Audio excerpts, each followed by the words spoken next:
Oh, what's going on, everybody? Hopefully you're all doing well and having yourselves a very, very fantastic night.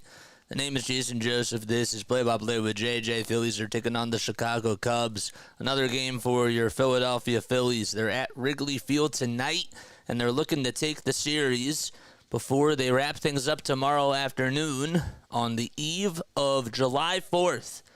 Hey, everybody. My name is Jason Joseph, and, we do Phillies play-by-plays, we do Sixers and Eagles play-by-plays as well, and we have a very good time on here. Hit the thumbs up button, hit the subscribe button as well, and turn on those notification bell icons, and that way you'll know when we have breaking news or if we go live for a Phillies, a Sixers, or an Eagles stream.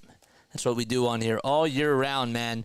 All right, so for the Phillies tonight, they will be sending Zack Wheeler on the bump, and he'll be going up against Shota Imanaga. So it should be a fun matchup between both of these guys. Shota has had a really good season. He has a 7-2 record, a 3.07 ERA as well. Phillies have not really faced him a whole bunch. He's 30 years old. He's from Japan. And, in his last outing, he ended up giving up 3 earned runs in 6 innings. He did have 3 strikeouts and 5 hits allowed. His ERA skyrocketed, though, because, it went up when he played against the New York Mets. He had allowed 10 earned runs. That was about 2 outings ago. And also, that was just in 3 innings. He allowed 10 earned runs, 11 hits, 3 homers, 1 walk, and 3 strikeouts. And that was by far his worst outing of his career. So, he's looking to get back on track today. And, Zack Wheeler is going to be his opponent on the hill. Wheeler has a 2.73 earned run average and 112 strikeouts to go along with that as well. And the main thing for Wheeler today that he's just going to have to do is he's just going to have to attack the strike zone early on. You want to get ahead in the counts. You want to try to utilize, obviously, the four-seamer, but go to the sliders and the off-speed pitches too. And he really just has to attack the zone. He can't fall behind in the counts, and I think that that's how he's going to have to attack tonight's game.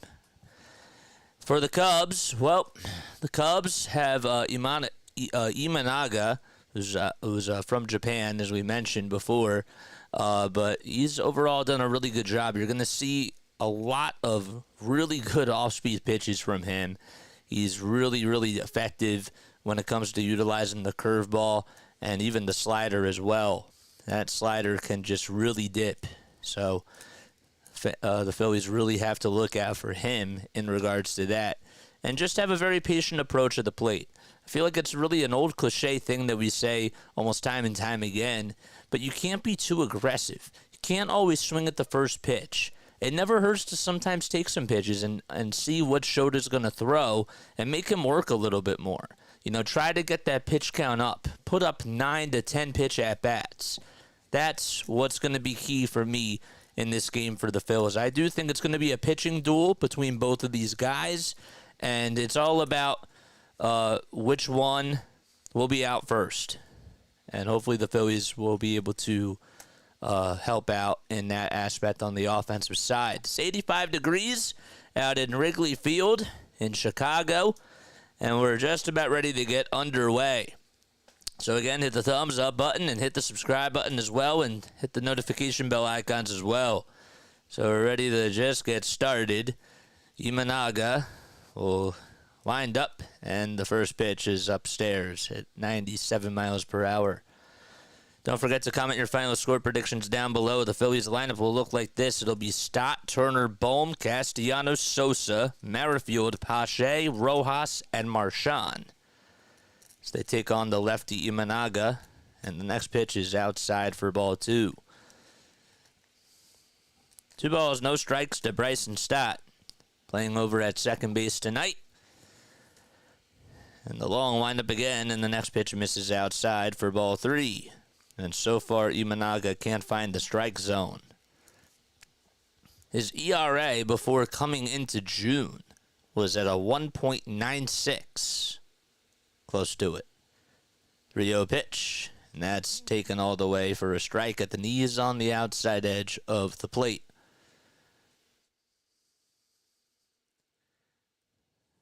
It was at a 1.86 by the time it was his last outing on May 29th.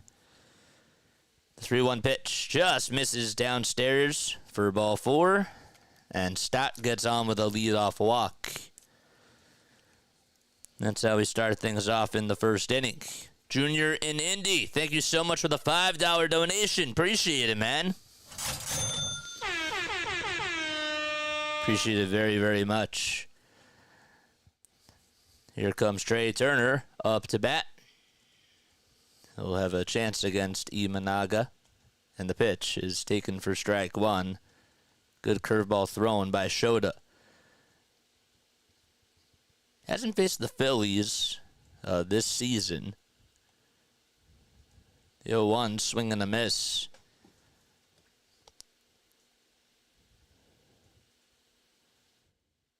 So this is his rookie season that he's pitching in. No balls, 2 strikes. They'll look back at first, now back to the plate in the 0-2 on the way. A splitter that swung on and missed for strike 3. And there's the first out of the inning.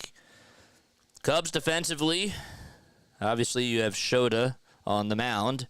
Then you got behind the plate, his battery will be Miguel Amaya. And over at first, it's Michael Busch. At second, it's going to be Nico Horner. Third baseman is Christopher Morel, and the shortstop is Dansby Swanson. Toss back over to first. And Stott able to dive back in there safely. In the outfield, it'll be Happen left. The center fielder is Pete Crow Armstrong. And the right fielder is, of course, Cody Bellinger. Bohm at the dish. Went hitless in last night's game, but did get on with a walk. And the pitch is popped up over towards the shallow right field side. Bellinger rocking the sunglasses. He calls everyone off. And the catch is made for the second out. So Stott walked. Turner struck out swinging on 3 pitches. And Bohm popped out to right. Crew chief for tonight, you got Clint Vondrak calling the balls and the strikes. Mark Wagner's over at first. Tom Hanahan's at second. And Bruce Dreckman is the third base umpire.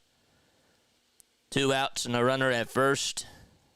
Imanaga gets set and fires inside. Castellanos hitting .232. Made a really nice catch to take away an extra base hit to Cody Bellinger last night in the bottom of the first. Also made the game-ending catch as well to record the final out to allow Hoffman to get a save. The pitch, chopped foul. 1 ball, 1 strike. Just got started. We're in the top of the first. Stott is over at first. He led off the inning with a walk. Turner struck out, and Bohm popped out to right, so Castellanos is up next. The 1-1, here it is, swing and a miss. That four-seamer caught the outside edge of the plate, and even Castellanos couldn't catch up to it. There's Michael Mercado, who got his first career MLB win last night in his MLB debut for the Phils. Another throw back to first. And Stott does jog back in there without a tag.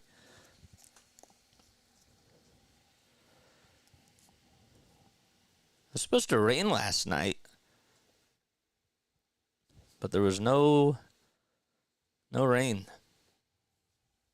1-2. Up high again. Castellanos batting .324 over his last 10 games with 2 extra base hits and 10 runs driven in.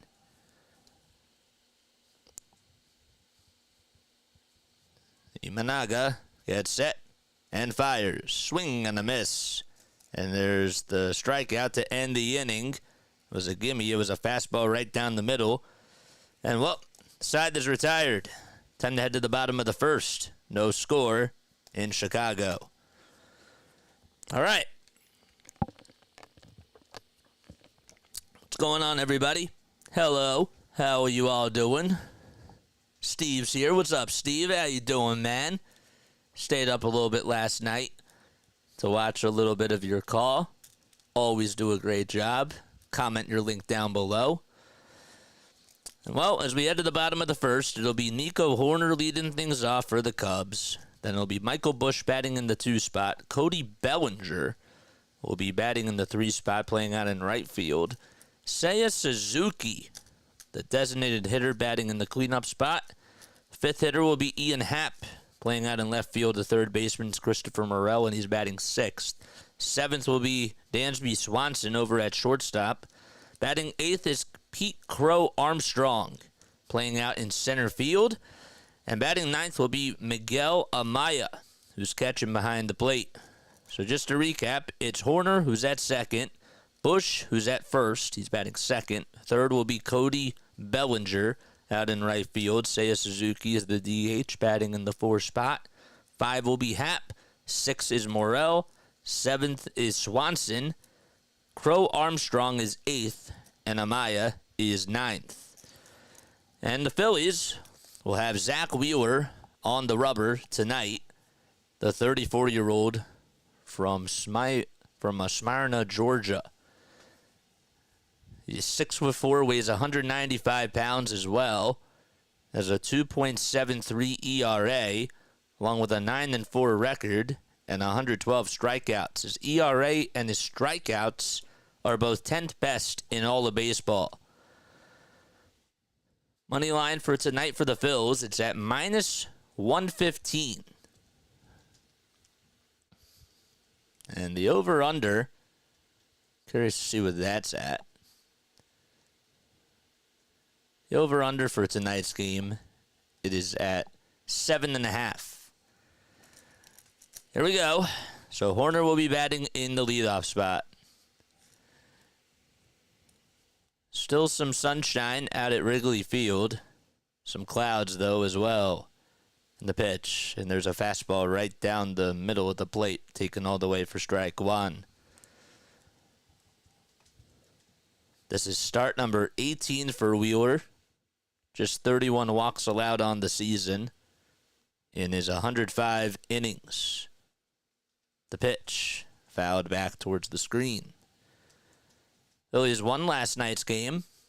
Were able to take a win by a final score of 6-4. Michael Mercado went 5 innings in his Phillies debut, his MLB debut, I should say.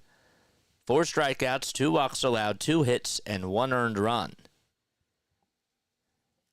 The ball is 2 strikes. Wheeler kicks, delivers in the pitch. Bouncing ball, hit over towards the second base side. Stott fields it on 2 bounces, tosses it over to first, and the first out is made.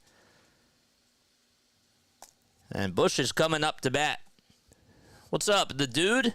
How you doing? How is everybody tonight so far? Phillies are in their gray tops, gray bottoms. Have the red Phillies spelled right across the chest. And then you got the red letters and numbers on the back as well. First pitch is fouled off. The white P Phillies logo is on the top part of the baseball cap. The ball is 1 strike. And the pitch fouled off. Cubs are wearing their white and blue pinstripes. They, of course, have the red C over on the helmets and the Cubs logo on the left side of the chest. Blue letters and blue numbers on the back. 0-2 pitch, here it is, and that is poked out to center field for a base hit. Rojas does get over to it, but there's the first hit of the ball game as Michael Busch is able to break the ice in the bottom of the first. Defensively for the Phillies, well, behind the plate, it'll be Rafael Marchand. On the bump is Zack Wheeler. And then the infield, from first to third, it'll be Bohm at first, Stott at second. The shortstop is Edmundo Sosa, and Whit Merrifield is over at third. In the outfield, it'll be Pache, Rojas, and Castellanos from left to right. The pitch, a fastball that's taken for a ball. We heard that Trey Turner is going to make it to the All-Star roster in the National League, so congratulations to him. He's DHing tonight. The 1-0 is taken for strike one at the knees. Bellinger hit the ball sharply 2 times last night. Really 3. The 1-1, and that ball is smoked out towards center field. It'll stay in the yard, though. Rojas heads into the sunshine just before the track, and he'll make the catch. He has a good throw over to second that he draws, and Bush will stay put. In case you are just tuning in, we're in the bottom of the first. No score. Phillies are playing in Chicago out at Wrigley Field. There's 2 gone, and Bush is standing over at first. Seiya Suzuki is coming up. Hello, everybody. I'll get to your comments in just a little bit. The pitch by Wheeler, and that was a lot of gas on that fastball at 95, right down the heart and soul, taken all the way for strike one. 11 homers and 34 RBI for Suzuki, including a 3-run homer that he hit last night in the 9th inning. The 0-1 pitch, and that's popped up, hit out over towards center field. Rojas does come running in, and he'll make the catch, and the side is retired. No runs, 1 hit, 1 man left. Time to go to the second. No score at Wrigley. All right. Awake, I'm awake, says Serena. Now it's time to get started. Happy 4th of July, Eve. Happy Eve of the 4th. I guess that's how you say it.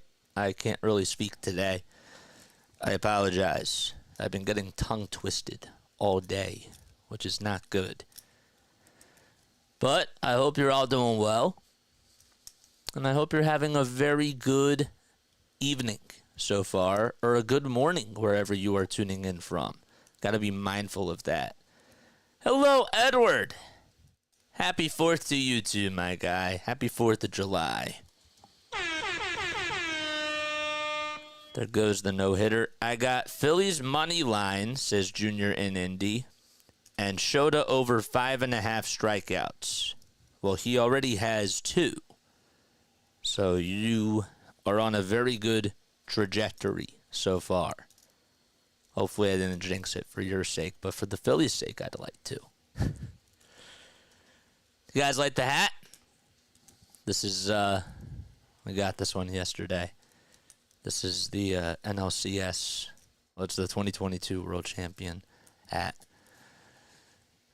So the Phillies are taking on the Cubs. They won last night's game by a score of 6-4. Mercado got the win. Hayden Wesneski ended up getting his 5th loss of the season. He's now 2-5, and Hoffman got his 7th save. Phillies will come on up in the top of the 2nd inning. And due up in the order, it's Sosa, Merrifield, and Pache. So that means that that's 5, 6, and 7 due up in the batting order for Philadelphia. Weather-wise tonight, it is 84 degrees with a little bit of some sunshine, mostly cloudy though.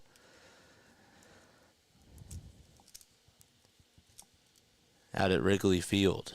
The line for the Phillies, as we mentioned before, is at -115. And the over-under is at 7.5 runs. Comes Edmundo Sosa, and the pitch is fouled off. Imanaga has a interesting windup. He sort of kind of makes you think a little bit of Nestor Cortez with just the way that he tries to deceive the batters. He'll have his leg, as soon as he starts his windup, his front leg stands up there for about a second. The 0-1 pitch, ground ball, hit over to third, diving stop by Morel, throw over to first, not in time. Edmundo Sosa beat it out, and Bush actually had to come off the bag and go try to swipe it over on Sosa's left side, but it's going to be an infield single, and that's how the Phillies get their first hit of the day. I believe that's what they're going to rule it as. It was a good try, though, by Morel. It's not even his natural position, and Sosa would have beat it out. But the throw was a little bit off the line. Here comes Merrifield. He's been really struggling for the Phils. and he takes a strike at 92 on the plaque. Merrifield's average is at 188. 3 homers, 9 RBI. The ball is 1 strike, and the 0-1 is low to make the count now 1-1. Shota Imanaga, the left-handed pitcher for the Cubs, is out there on the bump. Mentioned before that he was having a really good season. The 1-1 pitch, ground ball hit over to third sharply. The flip over to second, there's 1, and the throw over to first is in plenty of time for a double play. Around the horn, they go, and there's 2 gone. Well, Merrifield hit it pretty sharply. Just unfortunately, Morel was playing over at a good spot, and there was just, with the way that it was hit so hard, Merrifield, even with the speed that he does have, was going to be tough for him to beat that out. 2 outs, base is empty, top of the second, and Pache will stare at a splitter that misses wide and high.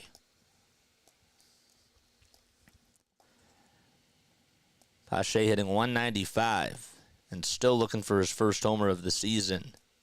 The 1-0 pitch popped foul.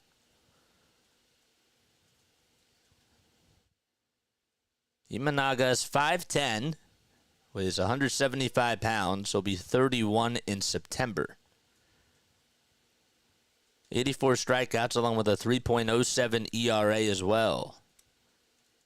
The 1-1 dropped foul. In the month of June, well, you don't count the last outing,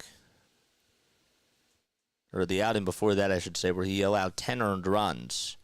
Besides that, he was pretty much lights out. 1-2 pitch on the way, on the outside corner for a called third strike, and the inning is over. Phillies were able to get 1 man on, and then Merrifield grounded into a double play, and Pache just struck out, and we head to the bottom of the second. Cubs coming up to bat once again. Just going to mention that if you exclude the 10 earned runs that he allowed on Friday the 21st, he only allowed 7 earned runs in the matter of 23 1/3 of an inning. It's pretty good.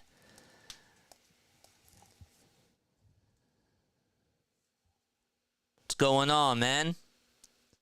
Greetings. Happy almost 4th, says Humbug. Thank you. Thank you. Appreciate that. Good morning. Today, unusually, it can't be seen on TV in Japan. Let's go Phillies. Thank you so much for coming on here, my guy. What's your name? What's your name? I appreciate you for coming on here. Shout out to you, man. Shout out to you. Don't forget to hit the thumbs up button and hit the subscribe button as well. And hit those bells. Hit the notification bell icon. Mod Squad, how many likes do we have so far? How we doing on the likes? It is cool that you get to watch in Japan. I think that that's awesome.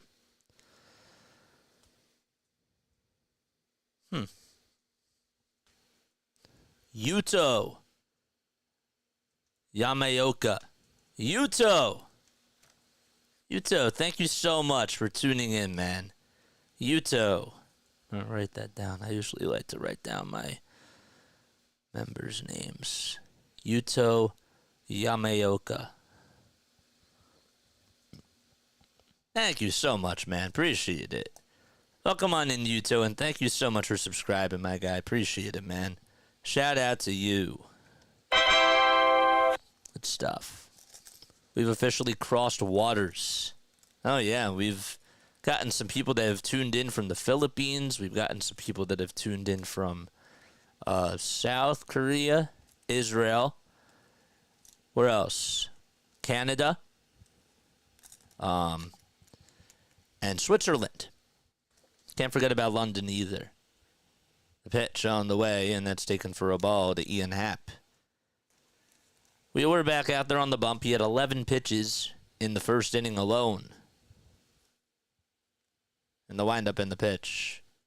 Taken all the way for a strike. 1 ball, 1 strike. And Wheeler kicks, fires, and that is smoked out to right field. It is a fair ball down the line. Castellanos will go all the way towards the wall. Happ thinking 3. The throw is made over to second, and Happ will stand on over at second base and get a stand-up double to lead off the bottom of the second. That's the first extra base hit today. Let's see where this pitch was. Right down the middle. Wheeler knew it as soon as he threw it. I'm going to miss my spot, he said, and he did. According to Sarah Langs, Trey Turner will be the 5th Phillies player to start an All-Star game at shortstop. The pitch taken for a ball to Christopher Morel. Just batting .195, but he does lead the team in homers and RBI. Wheeler looks back at second, and now stares back at the plate, fires, and it's up high and outside as well.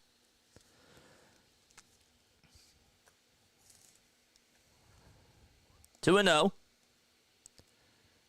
Wheeler will take a quick breath once again, look back at second, and glance towards the plate, and he fires. It's fouled off.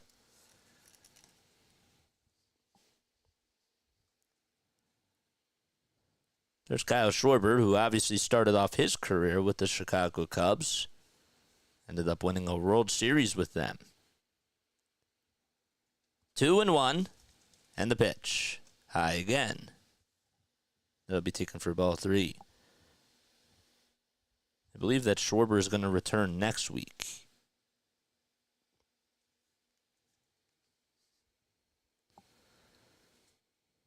Three balls, 1 strike.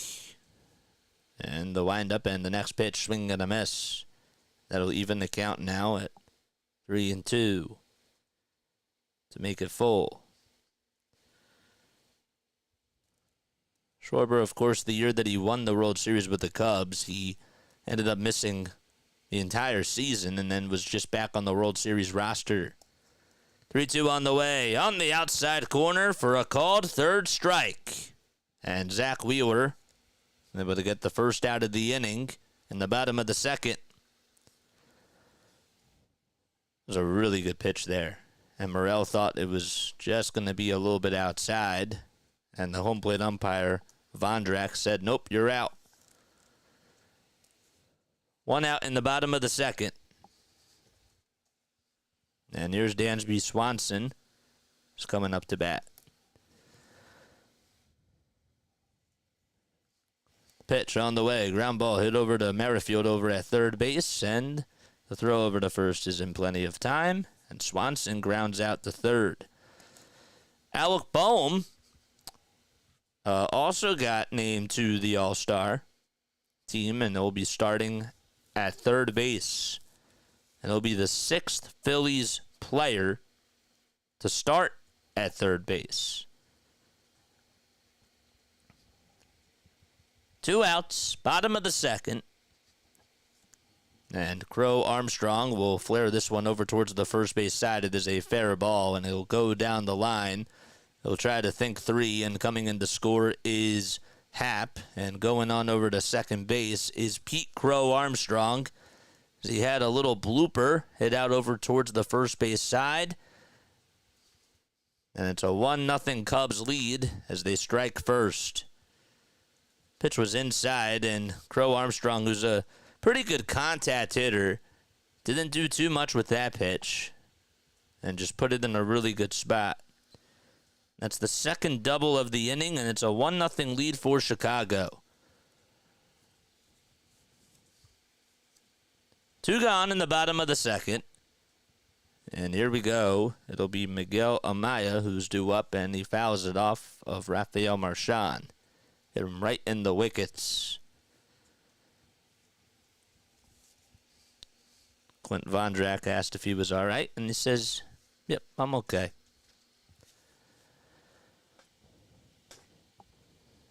Nothing in 1 to Amaya. The stretch and the pitch inside. Mike Schmidt ended up starting 7 times for the Phillies at third base in the All-Star game. Dick Allen did it twice, back in 65 and in 67. As Wheeler will disengage. Scott Rowland did it in 2002. Then you had Willie Jones, who was a starting third baseman for the All-Star game back in 1950 for the Phillies, as well as Pinky Whitney, who did it in 1936. The 1-1 swung on, and it's caught by Alec Bohm on a little soft line drive to end the inning. The damage is done, though, and the Cubs take an early lead, thanks to an RBI double by Pete Crow Armstrong. Well, we head to the top of the third. 1-0 Cubs.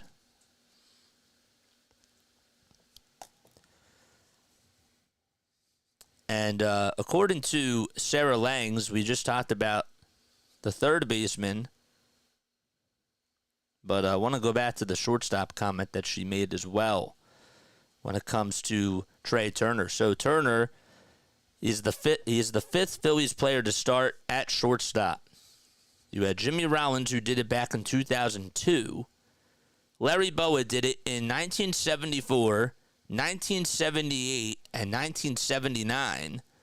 Granny Hamner was also a starting shortstop for the All-Star game back in 1952. And in 1933, it was Dick Bartell who started. So, just some fun facts there. Ketel Marte will be the starting second baseman for the Arizona Diamondbacks.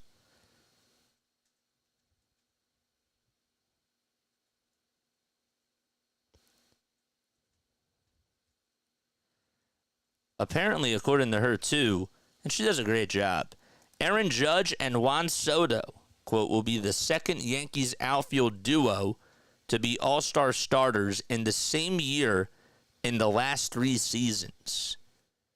So you had Judge, the New York Yankees all-star game outfield starting duos that Judge and Soto will join. Judge and Stanton back in 2022. Then you had Ricky Henderson and Dave Winfield, who did it from 85 to 88. Reggie Jackson and Dave Winfield, who also did it in 1981. There's a couple other combos, too, including DiMaggio and Keller, and then DiMaggio and Selkirk, and then DiMaggio and Henrich as well. And Hank Bauer did it with Mickey Mantle as well. And then Roger Maris and Mickey Mantle, too. They're the Yankees. What can we say? Comes Johan Rojas, who will take a strike at the knees at 91. Sarah Langs is the best. I love Sarah. She's incredible. Somebody that's battled through ALS, has dealt with it, and she's still doing what she loves. And that is reporting on baseball. An inspiration almost every single day for me. 1 ball, 1 strike. The windup and the pitch. And that's taken low for ball 2.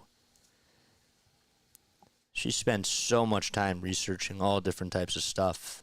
But it's all with passion.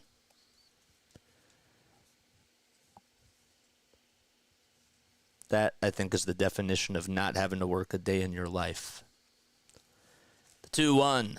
That's fouled off. Make the count even at 2 apiece.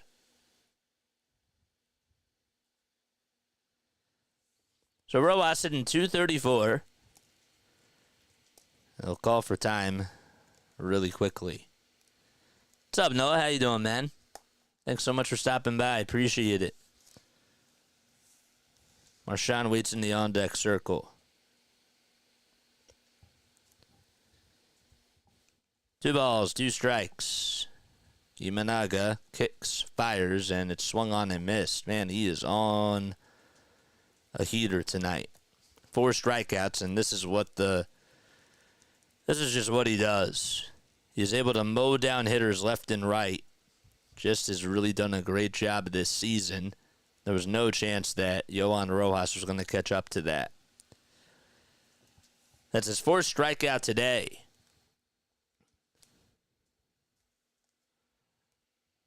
There's Rafael Marchand batting on the right side, and he stares at a four-seamer that catches the edge of the outside part of the dish for a strike. His average at 219, 2 homers, 4 runs knocked in as well, and he takes it high. Count is 1-1. Marchand has 27 straight plate appearances without a strikeout, which is a fun fact. The long windup and the pitch. Swung on, lifted out to deep left field, and that's not coming back. It's gone. And the Phillies tie it up as Rafael Marchand says goodbye baseball, and it's a 1-1 ball game at Wrigley Field.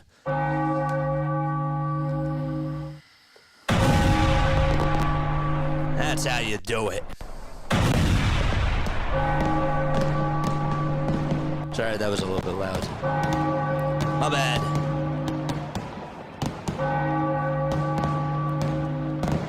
And he was able to take advantage of that and tie the game up. So it's a 1-1 game, and Marchand able to tie it up in the pitch, and that's taken for a strike.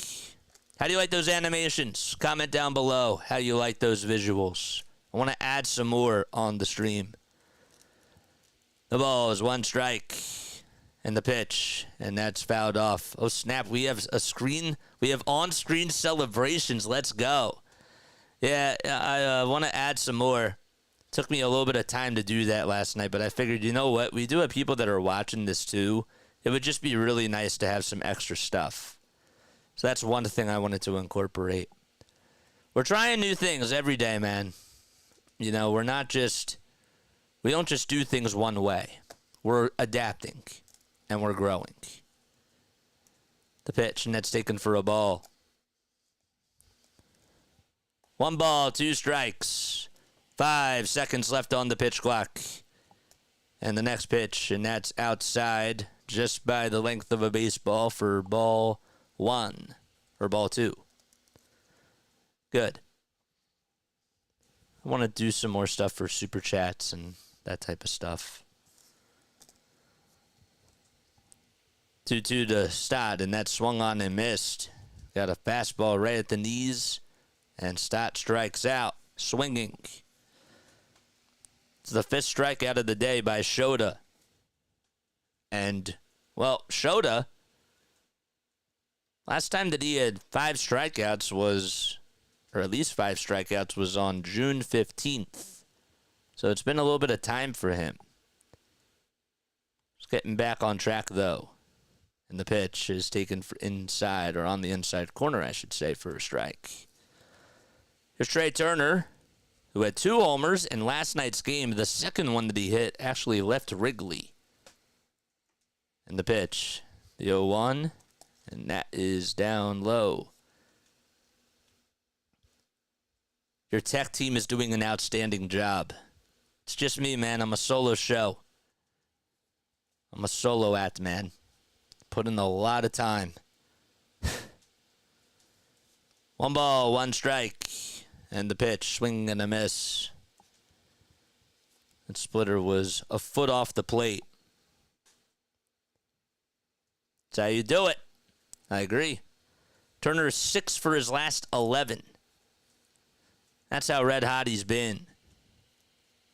1-2 pitch, and he taps it foul. It actually it bounced on home plate, and then it hit his front knee.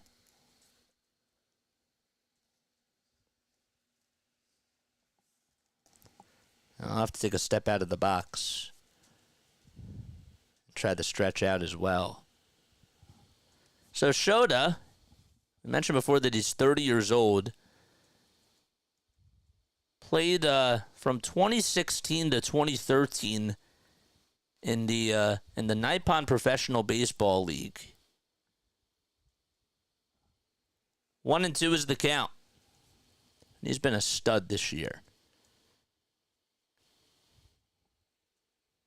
The 1-2 by Shota, here it is, and it's popped up, and it's a foul ball behind the plate. Signed a 4-year, $53 million contract with the Cubs. Also contained a 5th-year option, too.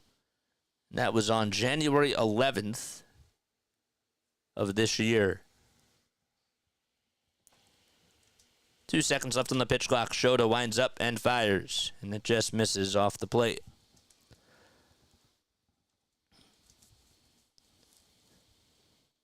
He had 6 shutout innings after just allowing 2 hits and 9 strikeouts in his first start. That was on April 1st. 2-2 on the way, swing and a miss. It was inside, and it sort of disappeared into the inside part of the batter's box. And the inning is over. Turner strikes out for a second time today, and we head to the bottom of the third, all knotted up at 1 apiece thanks to a solo homer by Rafael Marchand. Just struck out the side. Wow.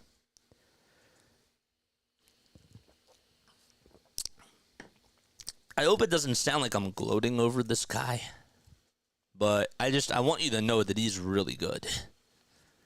He's one of the best pitchers in the National League. So, if the Phillies don't get a lot of runs today, I'm not saying that it's acceptable, but it's a little bit more understanding as to why they're not going to get a lot of runs. So that's why my final score prediction today is 4-1 Phillies.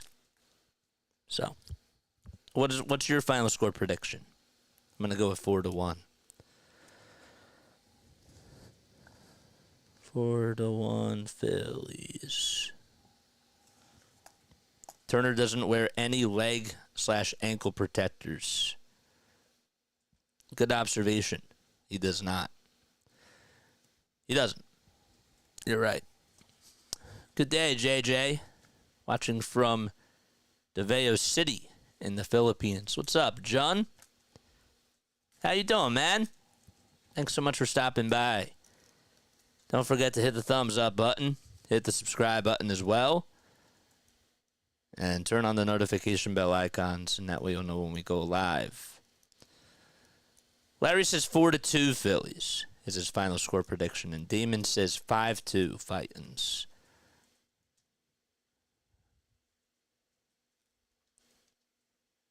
Yeah, that's why they're not in the lineup. That's why Pache and Merrifield are in the lineup.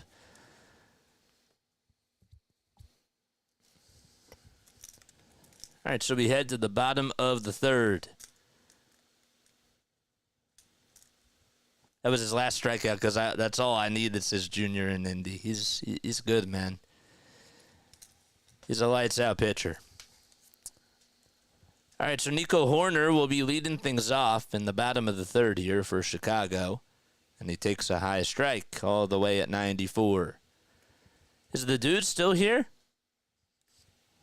And if you just subscribed to our channel, please let us know who you are down below. The ball is 1 strike. Horner at the plate, Wheeler on the bump. And the pitch fouled away.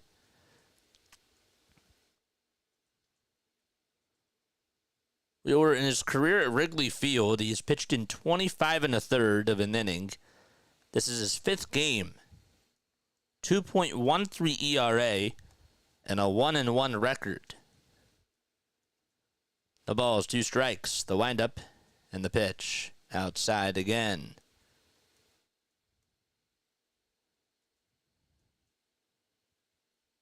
Did not face the Cubs last year. 1-2 pitch. And that's bounced foul. Last time he did pitch at Wrigley, he went 6 innings, allowed 5 hits, 1 earned run, had 5 strikeouts. Phillies ended up losing that game by a score of 2-1. 1-2 pitch. Here it is. Swing and a miss. How about the 4-seamer, or the sinker that was, by Zack Wheeler, coming in at 95 inside. And the first out is recorded, and Horner will have to sit down. Now it's Michael Busch's turn to come on up. Busch did single and get a hold of Zack Wheeler his first time up. Wheeler winds up, kicks, delivers, bouncing ball hit over to first base. Bohm has to underhand throw it over back to Wheeler, who covers the bag and gets there in time to get the second out. Nice play by Bohm and really good execution by Wheeler as well to run over to the bag and get out number 2. 2 up, 2 down, and Bellinger coming up.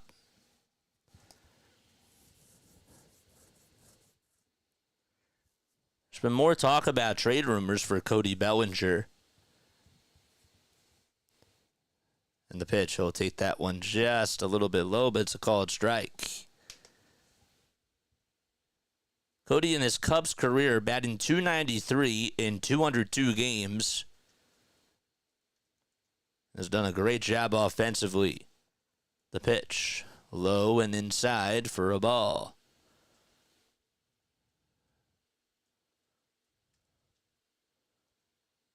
Of course, a guy that started off his career with the Dodgers is 28 years old now.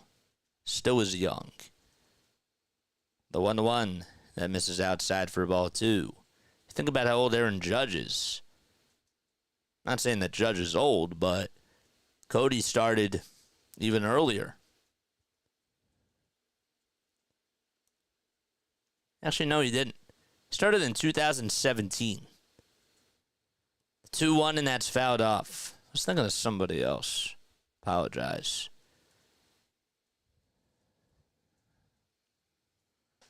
Ever since May 1st, the Cubs have hit just 190 with runners in scoring position, which is last in all of baseball. 2-2 pitch. That's outside and high for ball 3.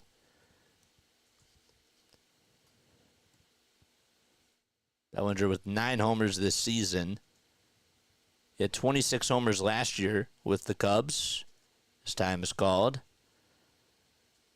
Also had 97 RBI and a .307 average. 3 balls, 2 strikes, and the payoff pitch. And that should have been called a strike 3, but it's called a ball. Was just on the top third of the zone. Wheeler didn't get the call from Vondrack. And a 2-out walk allowed to Cody Bellinger. I don't know how that wasn't called a strike. So now it's Seiya Suzuki who's going to come on up.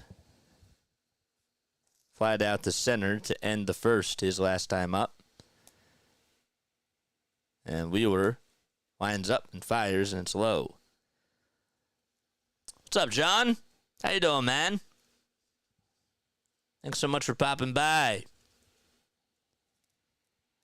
1-1 is the score as we're in the bottom of the third, and the 1-0 swung on and missed pretty badly. A 95-mile-per-hour four-seamer.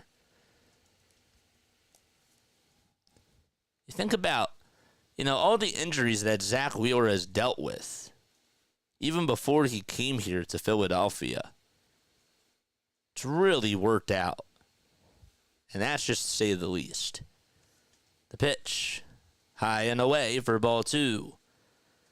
I mean, the Phillies had no idea what they were going to get. That they were taking a risk with all the injuries that he dealt with in a Mets uniform. And the question was, could he stay healthy? 2-1 pitch, and that ball was ripped out towards left center field. It's deep, but it's going to stay in the yard, and Rojas will make the catch just about a foot in front of the track. And the inning is over. So no runs, 1 walk allowed in the inning by Zack Wheeler. And we played 3 full innings and head to the top of the 4th.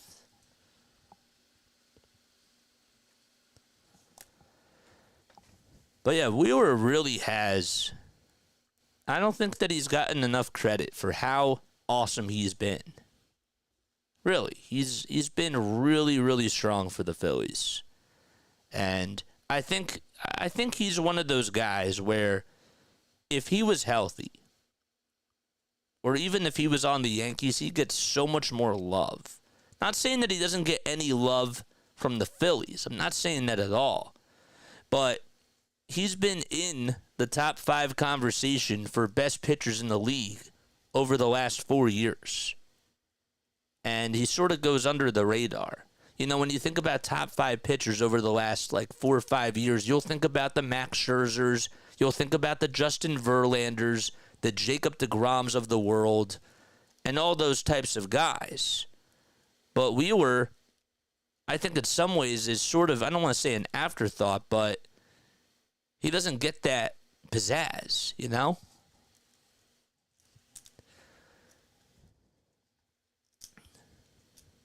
You were talking about from the national sports media perspective. Correct. I probably should have prefaced that, but yes. From a national sports media perspective. Yes. I wonder if Wheeler gets named to the All-Star team. Ranger is a no-brainer. Honestly, I wonder if Christopher Sanchez is going to get named to an All-Star team this year. Because realistically, he's been their 3rd best pitcher. And that's no disrespect to Nola. Phillies are just that good. So here we go. Alec Bohm will be leading things off as we head to the top of the 4th. Congratulations to him, and also congratulations to Trey Turner as well for getting into the All-Star game and being starters. Imanaga kicks, delivers, and it's inside and low. Pretty wicked curveball, but Bohm with the take. 1 ball, no strikes. And the pitch, swing and a miss. Got a splitter at 82. My guess is that it's going to be Yamamoto or Glass now. That's who my guess would be. 1-1 on the way. That's popped up and hit over towards the infield grass. Morel will get under it, though, and he's there to make the catch. There's the first out of the 4th. I'm guessing because it's the Dodgers that they're going to go with Yamamoto or Glass now.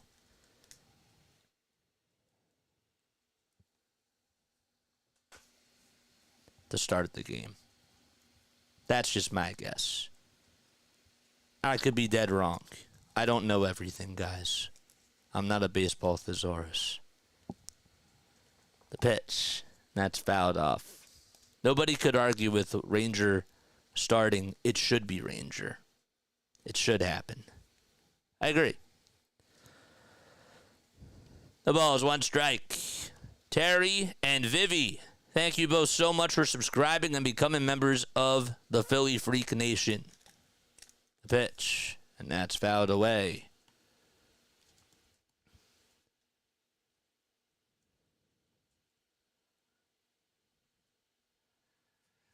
One to one is the score. We're in the top of the 4th. There's 1 out, nobody on. Nick Castellanos is in the batter's box on the right side. Imanaga with the 49th pitch of the game. Here it is, and there's a little floater out the center field. It'll drop in there for a base hit, and Castellanos able to get on with a bloop single off of Shota in the top of the 4th.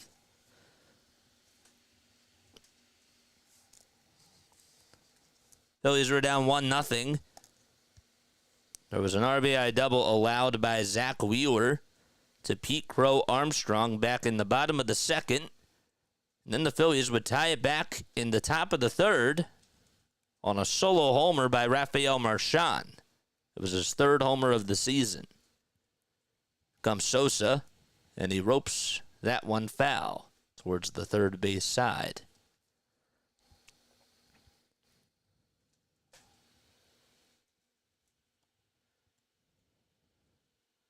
Nationals lead 6-5 against the Mets. As we take a quick glance at the out-of-town scores. 5 seconds left on the pitch clock. And the 0-1 is popped up, and it'll find the seats behind the plate.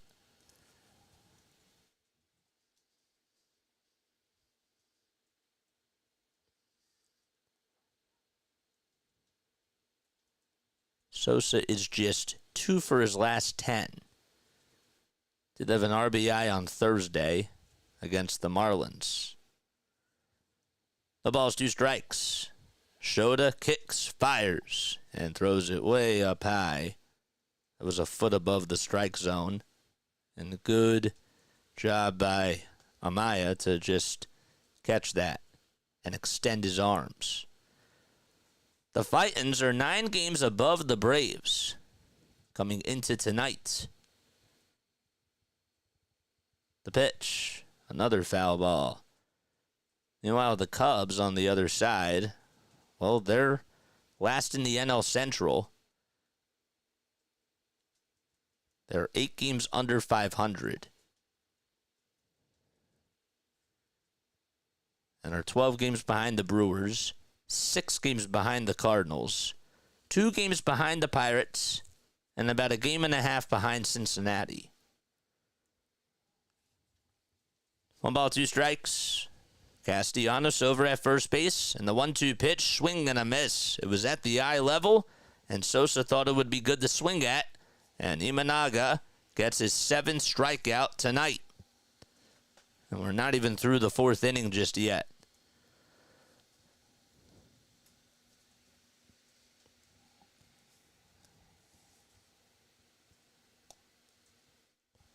Starting to get a little bit cold. Here comes Witt, and he takes up and away for a ball.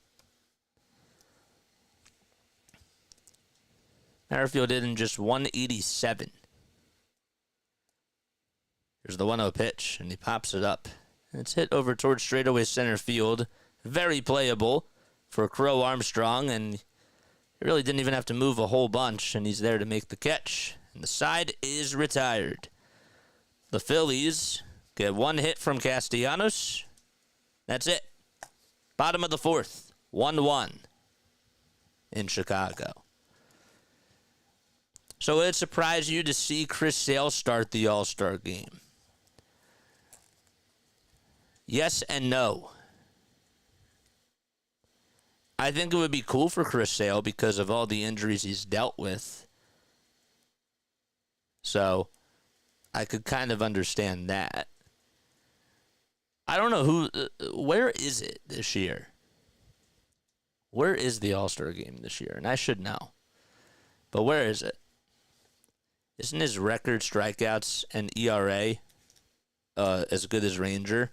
Well, they were until he gave up 10 earned runs 2 outings ago on 13 hits. So that's gonna skyrocket your ERA. But yeah, he was on that same level before until that. So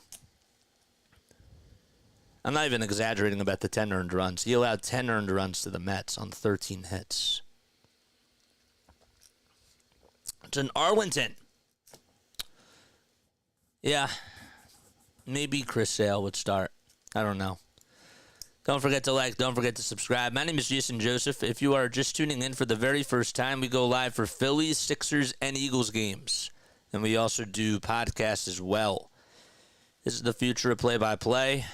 And we want to give you guys an opportunity to come on here to interact with other people or just to listen. You know, it's cool because we have an incredible community. We try to get other people involved in the conversation on the digital media airways. But we also appreciate you all for tuning in. And we would really appreciate it if you hit the thumbs up button, the subscribe button, and the bell icon. You're also more than welcome to donate to the channel too by hitting the super chat button.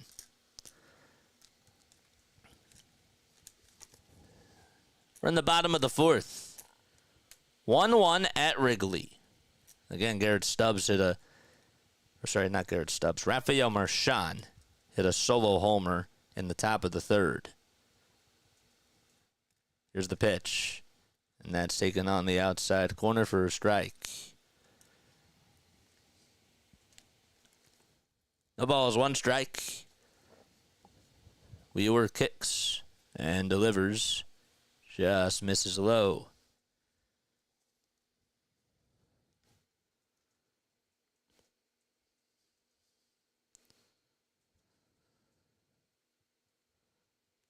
About that.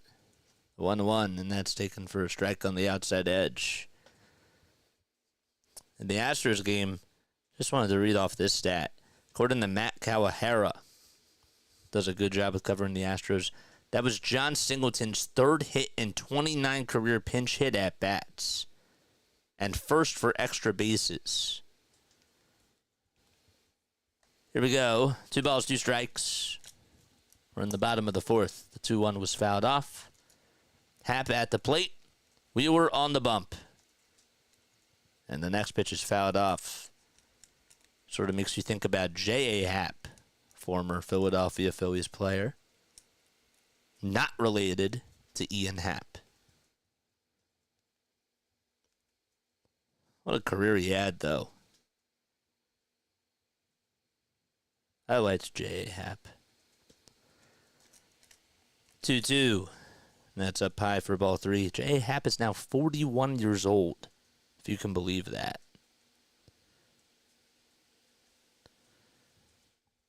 Three balls, 2 strikes. And the payoff pitch. Fouled back.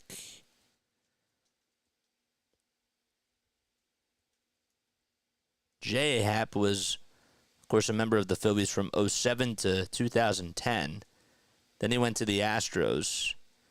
Then he went to Toronto. Then Seattle, then Pittsburgh.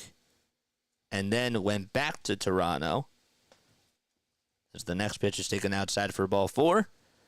Then he was on the Yankees from 2018 to 2020. Then he played for the Twins in 2021. And then his last team he played for was the Cardinals.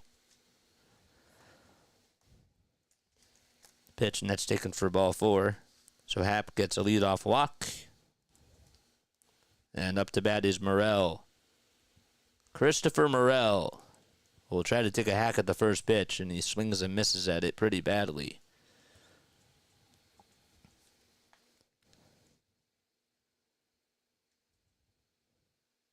Happ's only All-Star appearance was back in 2018. And the pitch, and that's fouled off. And if you're just tuning in, we're not talking about Ian Happ. We're talking about J.A. Happ, who used to play for the Phils.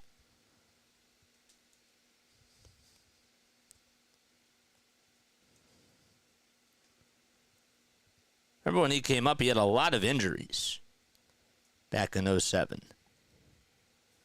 The 0-2 pitch. That's low and outside for a ball.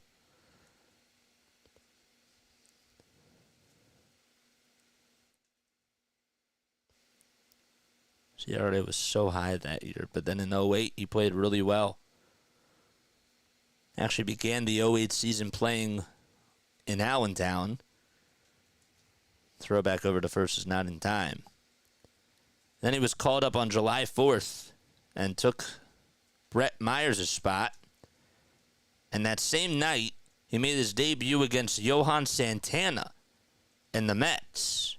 Ended up going 4 2/3, giving up just 3 hits, 2 earned runs, 4 walks, and he had 3 strikeouts. Got a runner over at first with 1 out and the pitch. Here it is, swing and a miss. And then when Myers came back, J.A. was actually called up 6 days later when they ended up having to send Adam Eaton down. The ball is 1 strike and the pitch. And that's fouled away. Wheeler, over his last 5 starts, has a 3-1 record in 32 innings, along with a 3.66 ERA in 4 quality starts. The ball's 2 strikes. A runner at first. We're in the bottom of the 4th, and the toss back over to first, not in time. I remember him closing Game 5 in 2009. Yep. That was pretty cool.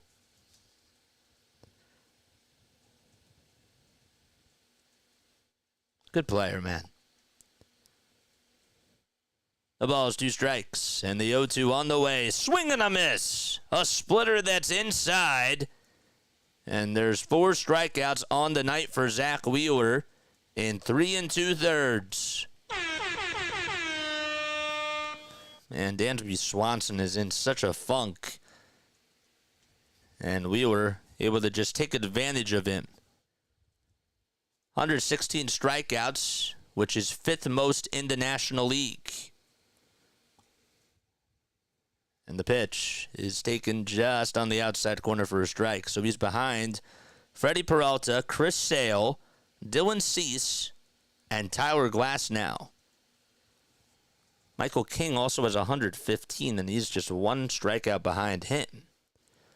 0-1 pitch, and that's flared out towards left center field, and that's going to go all the way towards the ivy. Rounding third is Happ. He will come on in to score. Sosa will fake the throw. And the Cubs retake the lead thanks to a 2-run, or an RBI double, I should say. And that was delivered by Pete Crow Armstrong. That's his 2nd RBI double today. Man, oh man. Just got a hanger, and that was again on the first pitch.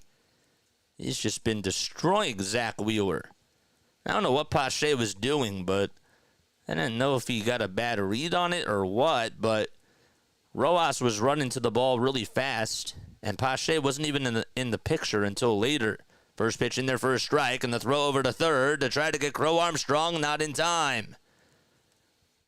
And the Phillies may want to challenge this. Rob holds up the stop sign. Thought it was a good throw by Marchand. He got a good read on it, but they say play on.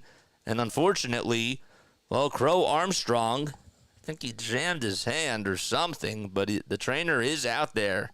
He was yelling, ow. Tried to dive on in there. He is bleeding. Ooh, man. There's a lot of blood on that left thumb. It was a good throw. But good job by Crow Armstrong just to get his hand in there safely. I think that he sort of knocked his hand into Whit Merrifield's left cleat. That's why the blood is dripping. That'll do it.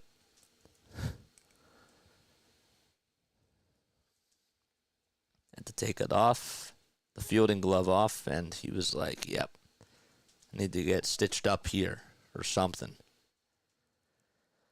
Good throw, though, by Rafael Marchand. They're showing a close-up of how they're going to stitch this up. I don't know why they do this sometimes, because it's a little bit graphic, for me at least.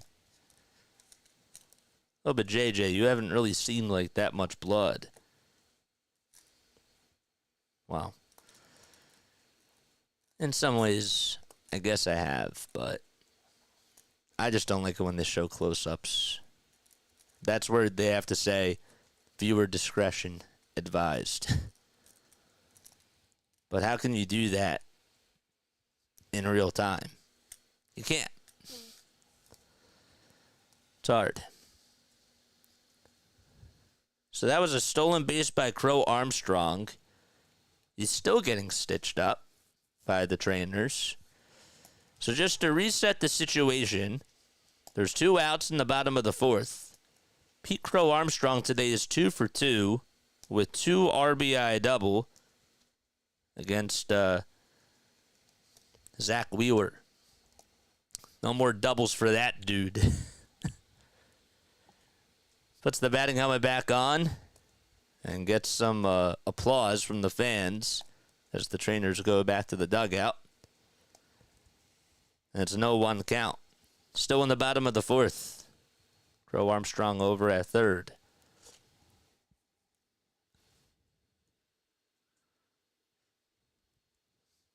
The ball is 1 strike. The pitch, a sweeper, and it's outside. Amaya just hitting 128 with runners in scoring position. 1-1, here it is, and that is bounced foul. Crow Armstrong is over at third base. He's 22 years old. He's from Sherman Oaks, California. That was his first stolen base since Thursday, June 27th. Ended up getting 2 stolen bases that day. Here's the pitch. That's taken inside. So 16 stolen bases for him now on the season. And that's why he's over at third. 2 balls, 2 strikes. The pitch. And that's outside, way outside for ball 3. Y'all are so far behind. You gotta catch up. Or you're just slow to comment. Or both. Blood is life, JJ. Suck it up. I see what you say. I see what you did there. Comes the payoff pitch by Wheeler. And it's a fastball that is fouled off. Step on him again, Whit.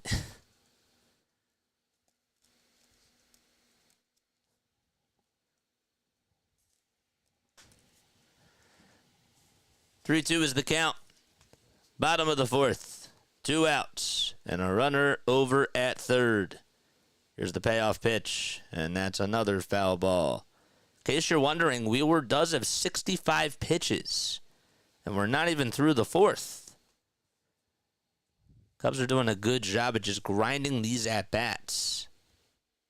How about the catch that was made by that fan on a foul ball? It was the foul ball right before the previous one. It hit the stadium lights and then just bounced right into his glove. He was in the third deck over on the third base side. They didn't even show it in real time. 3-2 pitch on the way. On the outside corner for a called strike 3. And Wheeler does get out of the inning.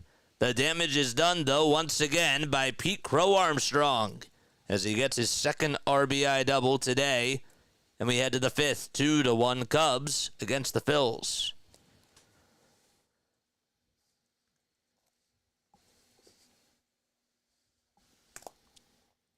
Sip of water time.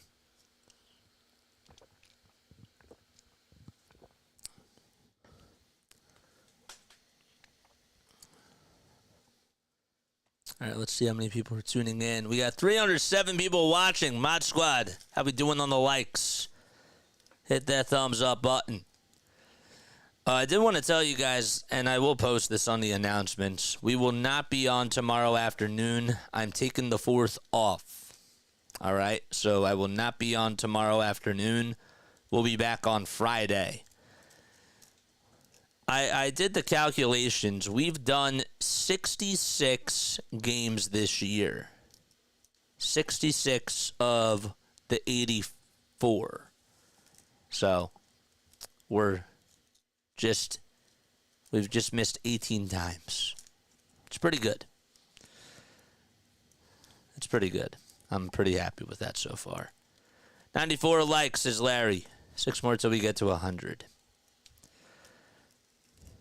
So, it's pretty good. If we can get back to the 120 mark like we did last year, I'm good with that. 120 of the 162 is pretty good. And remember, like, I've went to a couple of games. We also did some Sixers games. I think we did about 8 Sixers games this year that interfered with the Phillies. So, we've been doing good overall.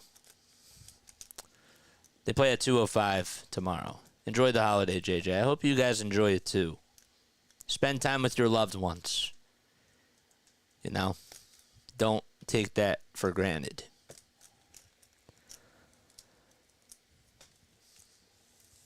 Time to go to the 5th. Phillies are down by 1.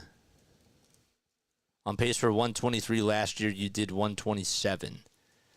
I did 127 of the 162. Did I do 127? I guess I did. Still pretty good. But I went to some more games this year. The pitch on the way, and there's a ground ball hit over to third by Pache. It's fielded on a bounce by Morel, and the throw over to first. To first is not in time. Is in time. Oh my gosh.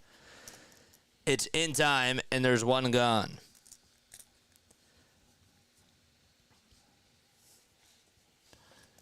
So Yohan Rojas is coming up to bat. Don't blow your fingers off. 1 out in the top of the 5th. Imanaga kicks and delivers. And it's a curveball that's taken on the edge of the plaque for strike one. Shota today with 58 pitches. So far has outdueled Zack Wheeler. Thanks, man. Appreciate it. Gambaroo, what's going on, man? Here's the pitch. And it's downstairs. How dare you, JJ? No days off for you. Reps, man. It's all about reps. 1-1, here it is. Line drive into center field and a basket catch made by Pete Crow Armstrong. It was on a rope, and there's two away. Definitely does cover a lot of ground and has a lot of speed for a 22-year-old. Not saying that a lot of 22-year-olds don't have speed, but he just has a lot. He's pretty fast. During Imanaga's first 5 starts, he had a .84 ERA in 53 2/3 of an inning. He's facing Rafael Marchand here, who tied it up his last time up on a solo homer, and he takes it inside and low for a ball. Batters were hitting 200 against him during that time. And over his last 6 starts, well, he's had a 2-2 record with a .303 batting average against. And that pitch is taken for a strike.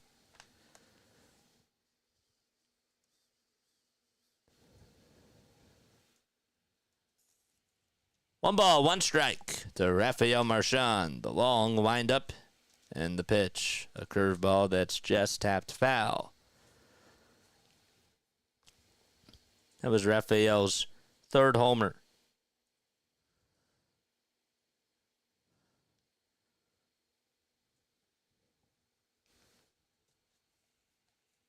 Five seconds left on the pitch clock.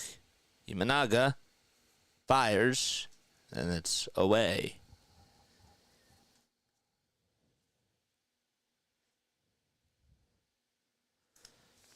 Well, the Phillies aren't the only team that are playing in Chicago tonight. You have the Philadelphia Union playing out in Chicago as well. They just tied it up on a Chris Donovan goal. Time called really quickly between Imanaga and the catcher, Miguel Amaya.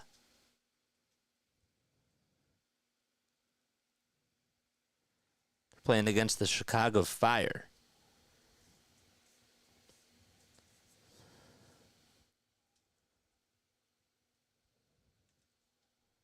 Here's the 2-2 on the way. Line drive hit out to left field for a base hit. And it's going to be bobbled by Happen. Going over to second base is Rafael Marchand. It was hit towards the corner. And Rafael Marchand able to come through. I don't think he would have had a double there. But he'll certainly take it. It was a little bit of it would have been a gamble if it wasn't bobbled by Happ. But good piece of hitting by Rafael Marchand nonetheless. Yep. He bobbled it, tried to backhand it, and then it bounced twice off of him.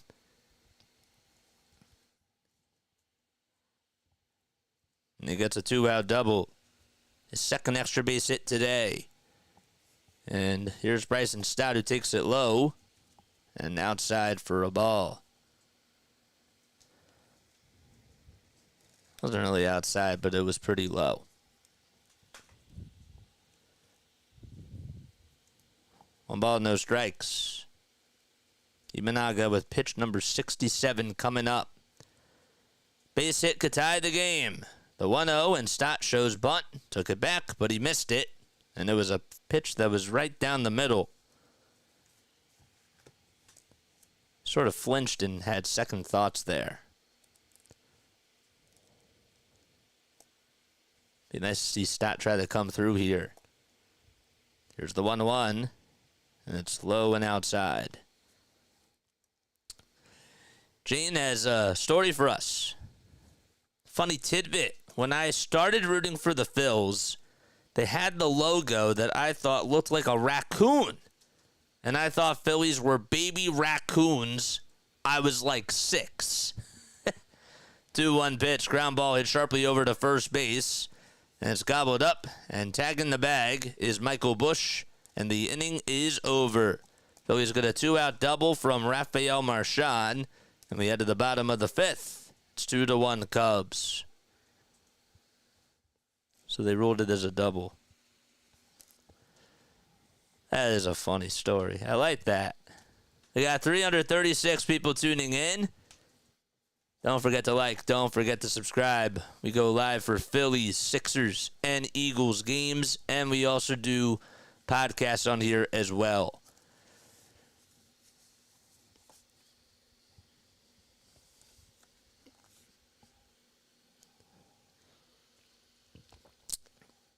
Speaking of the Union, honestly, this year, I don't know if you guys have been following them, but they really have not been so hot.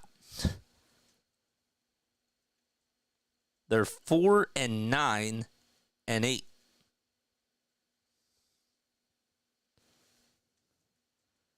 They're behind New England, who obviously leads the Eastern Conference. They're 7-1.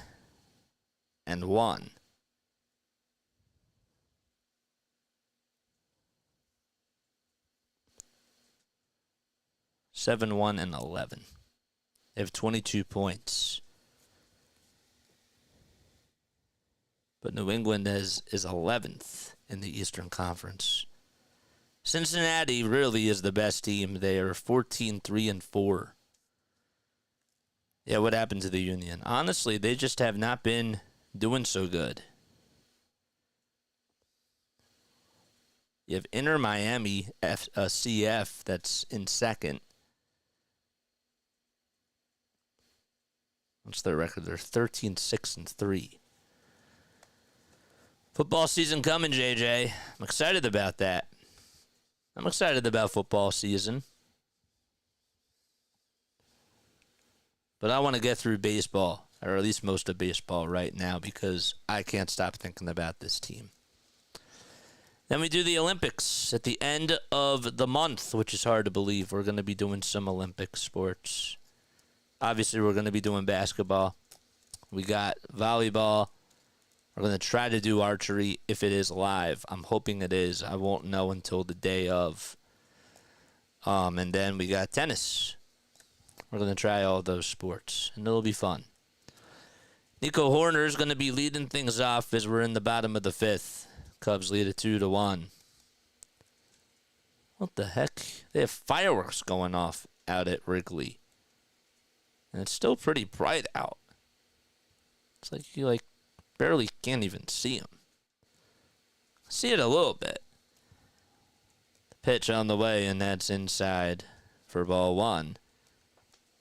We came into this inning with 66 pitches through 4. The pitch, strike 1.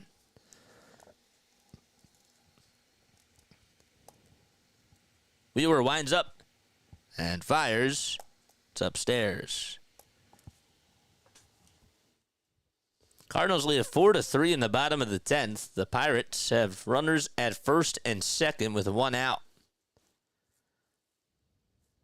2-1 on the way, and that's fouled back. Mets also just lost 7-5 to the Nationals. They've been red hot, the Mets. Here's the 2-2. Bouncing ball, hit over to third, played on the hop by Merrifield, throw over to first, great extension by Bohm, and there's 1 out in the bottom of the 5th. It's great. Not really the best throw by Merrifield, but Bohm able to just extend himself a little bit more and do a good job.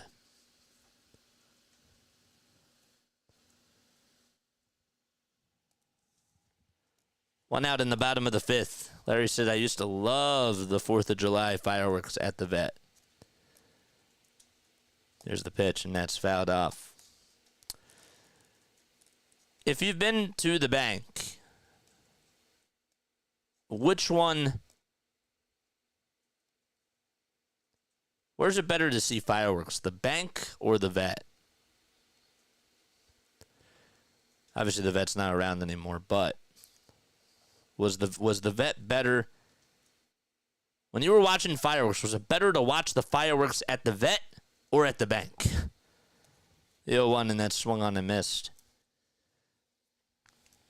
Let me know down below. The 0-2 pitch. High again for a ball.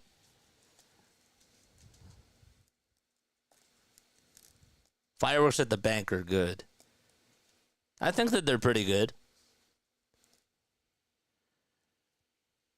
1-2 pitch on the way. It was a backdoor curveball that just missed. It was heading towards the knees, and it was just a hair down low. And Bush dodged a bullet.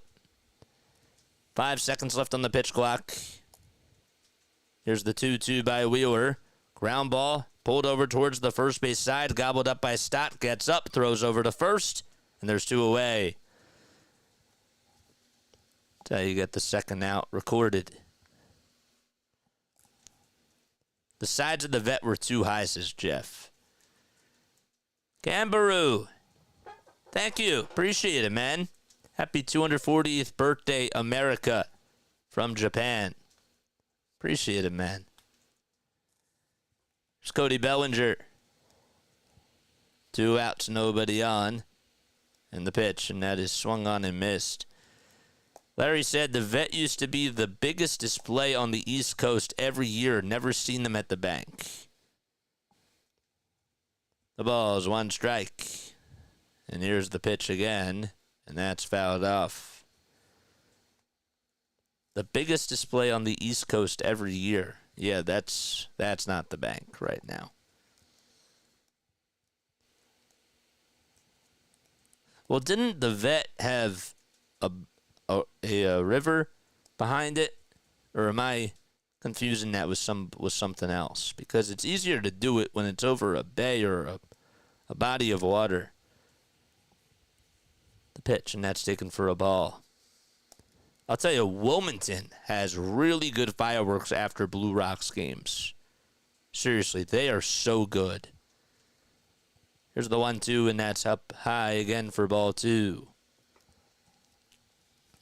Bottom of the 5th, nobody on, 2 outs. Cubs lead it 2-1. It's 2 balls and 2 strikes to Cody Bellinger. Wheeler kicks, fires, and the next pitch is grounded back up the middle for a base hit. And Bellinger able to get on base. He'll think about going for 2. The throw over the second, and Bellinger slides in there safely. And Bellinger able to get a double with 2 outs in the bottom of the 5th. Wow. Larry says, yeah, the Delaware River. Well, that helps.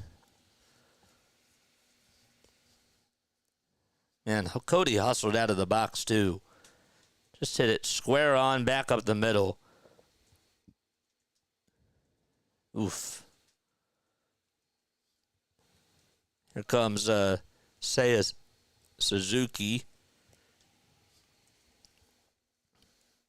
He's flied out twice to center. 0 for 2 so far today with a .260 average. And here's the pitch. Wide and high. I don't know what it is. Zach's just not... I mean, he's pitching good, but hasn't really been the sharpest Zack Wheeler outing today. The 2-0, and that's on the outside corner for a strike. Suzuki with 2 outs and with runners in scoring position, just hitting .179 with 9 strikeouts. 2 doubles, 1 homer, and also 12 RBI too. 2-1 is the count. And the next pitch, swing and a miss. Good sweeper thrown by Wheeler.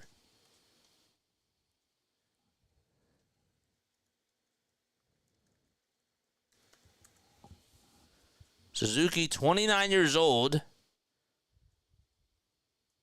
is up at the plate. And the 2-2 on the way. Swing and a miss. Wheeler does get out of the jam. So a 2-out double allowed to Cody Bellinger. And that's all she wrote as we head to the 6th. Phillies still down by 1. It's 2-1 Cubs.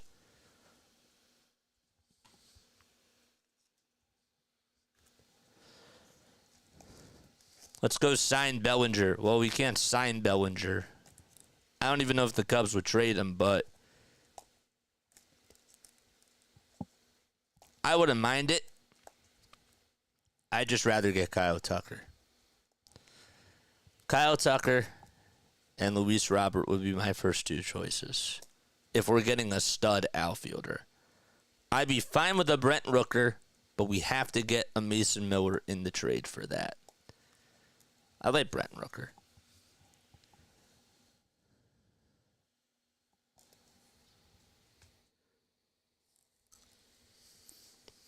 O'Neal Cruz just walked it off. Wow. Got to put something together soon. Well, All-Star break is coming up. So, you're right. Honestly, though, even if we stayed put, it wouldn't be the worst thing in the world. It really wouldn't. I just would like them to go for the guys that can put them over the hump. You know? Not saying that they don't have those guys, but get insurance. Bring in another arm. Get me another outfielder just in case the bats go cold. And, yeah. They have a good team already. But if they want to be over the top, then, yeah, sure, they can go after somebody else. But I don't think it's the worst thing in the world, even if Dombrowski, and he's not going to do this. He said that he's going to make some changes, but if he just was like, you know what, let's just stay put where we are, I wouldn't be mad at it. How would you feel? I may be a little bit disappointed, but I could understand. I could get behind it. Because they have the pieces. Here's Trey Turner in the top of the 6th. Then the first pitch will pop this one up. It's a foul ball, though, and goes into the seats behind home plate.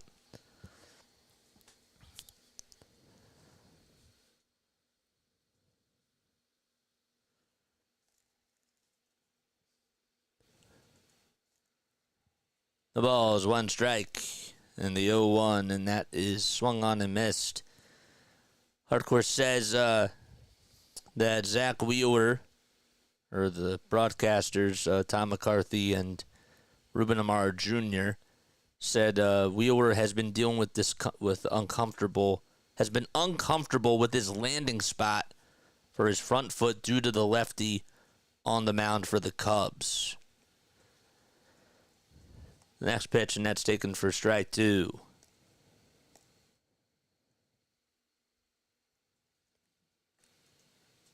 Five seconds left on the pitch clock.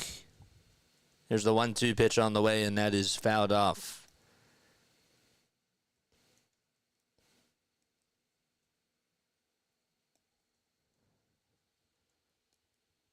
Turner stays alive. Oh, we got a nice sunset out in Chicago.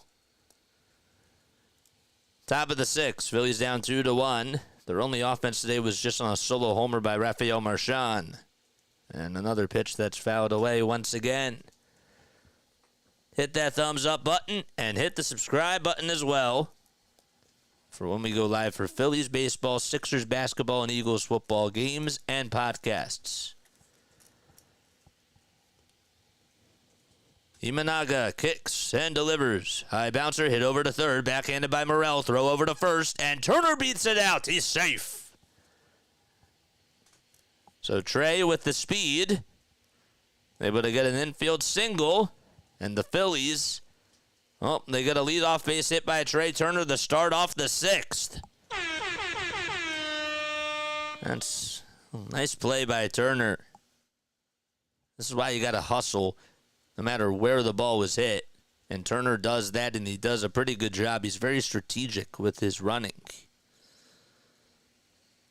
And now Alec Bohm is coming up to bat. Top of the 6th. The tying run at first.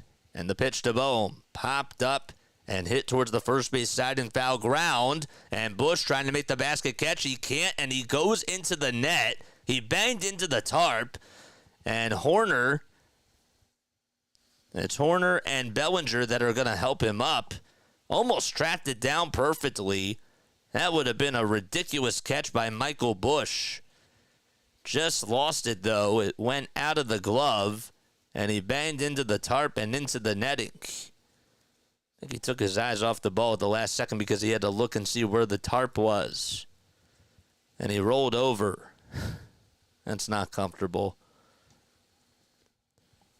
The ball's 1 strike. 8 seconds left on the pitch clock. Bohm getting a second chance here. And the throw back over to first. Not in time. It was dropped as well by Michael Bush. But it didn't get too far out in front of him. Turner got a late jump back to first base, too. No balls, 1 strike to Alec Bohm. Bohm has been struggling. And the 0-1 by Shota. Swung on, barreled. Out to deep left center field. Goodbye, baseball. Alec Bohm does it again. How about a 2-run homer to give the Phillies the lead? It's his 11th homer of the season.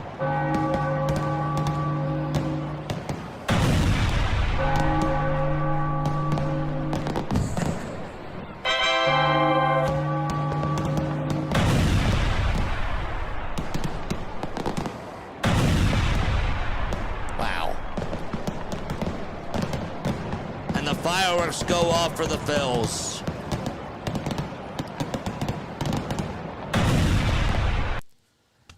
Top of the 6th. Phillies have just retaken the lead. It's 3-2. The pitch to Castellanos. Line drive caught at third by Morel.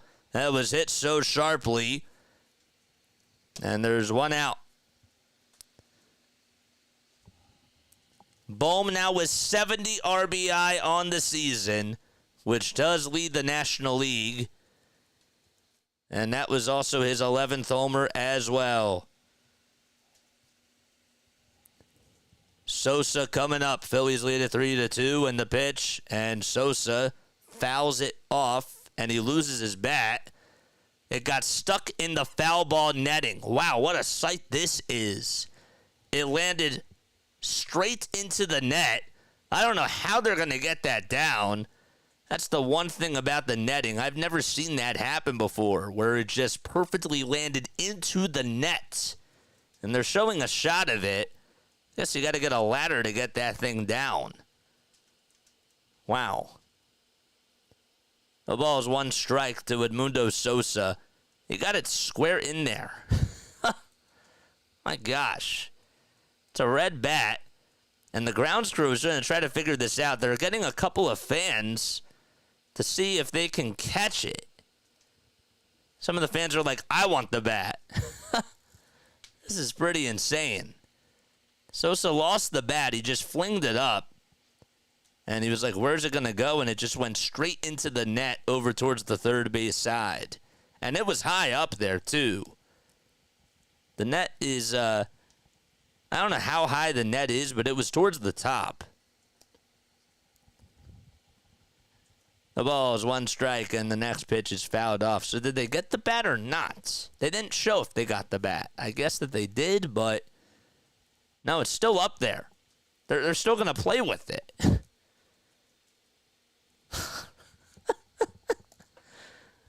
What?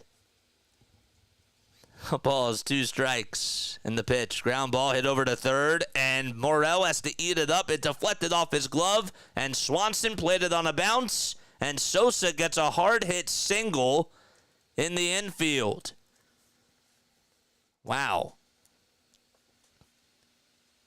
So that's an infield single by Edmundo Sosa with his bat still in the net. But his second time is a charm, I guess. That's what you call it. Now Whit Merrifield is coming up. And he'll foul off the first pitch. He does not lose the bat that time. He hung on to it. It's just a foul ball.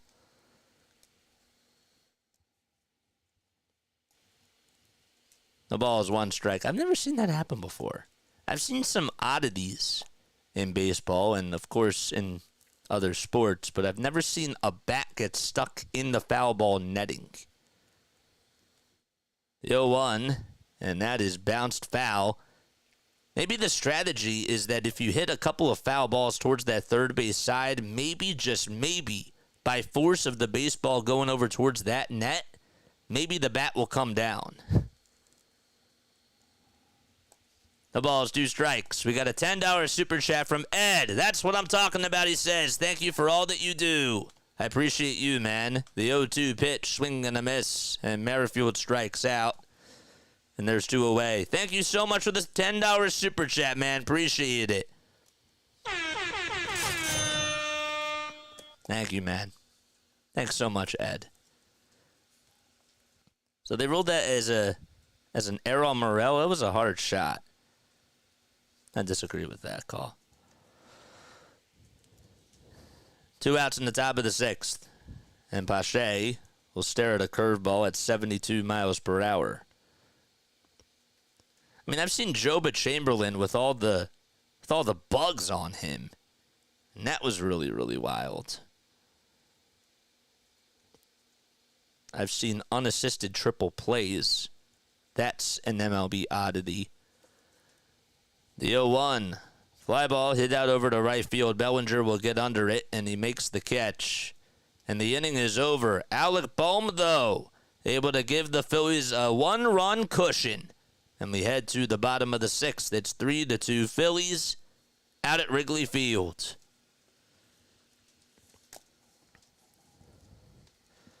And the funny part, too, about that is that, well, if Michael Busch makes that catch in foul ground, we're not having a conversation about Alec Bohm going deep.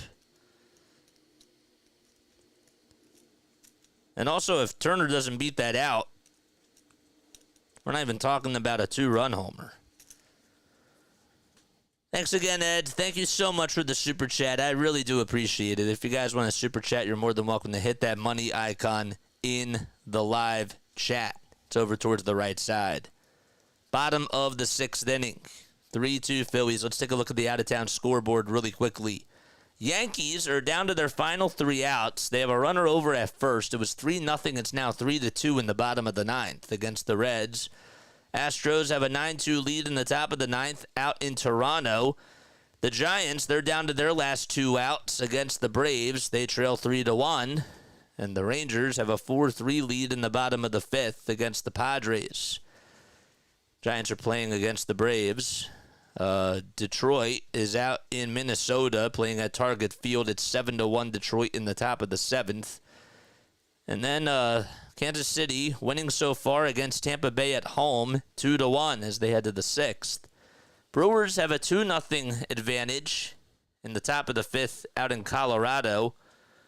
Oakland is taking on the Anaheim or the LA Angels in the bottom of the 1st. That game just got started. And then later tonight at 10:10, you got Arizona playing out in LA against the Dodgers. And the Orioles will be out in Seattle taking on the Mariners at 10:10. The Pirates came back and won in extra innings. They won 5-4 against the Cardinals. The White Sox beat the Guardians 8-2. And the Red Sox beat the Marlins 7-2. Nationals also beat the Mets tonight as well, 7-5. They didn't get the bat out. We're in the bottom of the 6th. It's 3-2 Phillies, and the pitch, and that's grounded foul. They did not get the bat out yet. I don't know how they're going to do it. I really have to see this. The ball is 1 strike. 5 seconds left on the pitch clock.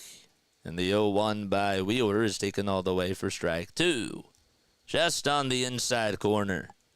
There's Porter Hodge warming up in the Cubs bullpen. And no pitch the top of the 7th. Shota Imanaga's day is done. The pitch on the way, just a bit high. Happ lifetime against Wheeler is 4 for 8 with a double and a homer. The 1-2 pitch, sliced foul, and it goes out of play.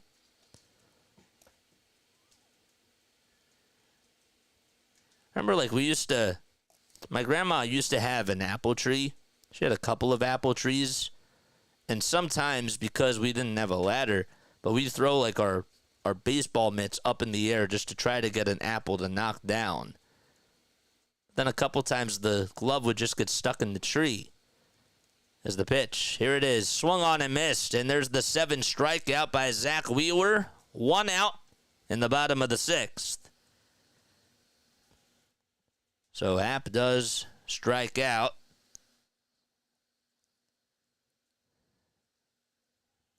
And here comes Morel. Takes a strike all the way. Or a ball, I should say. But anyhow, it's sort of like the little analogy with the bat getting stuck in the net. The glove getting stuck in the tree. 1-0 pitch. And, well, it hits Christopher Morel. Got him just above the elbow. And he'll jog on over to first base. When life gives you apples, make yourself some hard cider. I like that. It's like the lemons. You make lemonade. It's funny. I like that. Tying run at first. Bottom of the 6th. Dansby Swanson at the dish. And he pops up the first pitch. It's hit out to right field. It is carrying, but Castellanos will take 1 step in front of the track to make the catch. The throw is drawn over to second, and there's 2 outs. Be surprised to see if Wheeler goes out there for the 7th if he does get out of the inning here. Don't forget to like and don't forget to subscribe. Appleade. Appleade. I love that.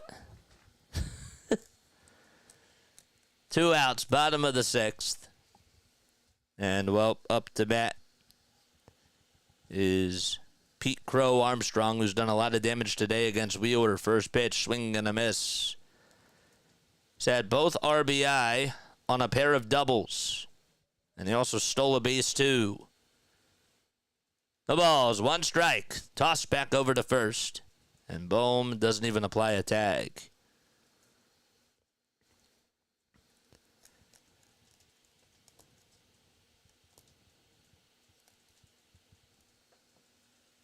Phillies will have 7, 8, and 9 due up in the order in the top of the 7th. The 0-1, here it is. Swing and a miss at 94 to make it a 0-2 count. This guy has beaten you a lot tonight. You'd love to see him just try to punch him out here with a strikeout. The ball's 2 strikes. Here's the 0-2, and it's just high.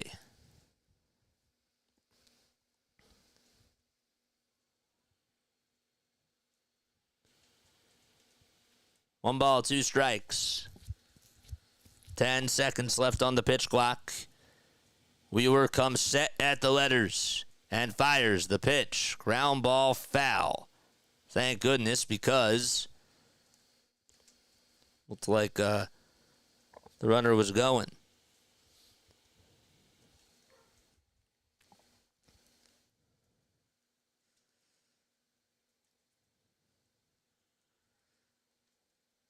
Morel still over at first. 1 ball, 2 strikes, 2 outs, bottom of the 6th. Phillies lead it 3-2 in Chicago. Here's the 1-2. Barely misses inside by a hair. Whew. 99 pitches for Wheeler. And this is probably his last inning. Looking to go 6 full innings here. against the Cubs. The 2-2 pitch. Here it is, and that's high. And what was an 0-2 count is now a full count to Pete Crow Armstrong.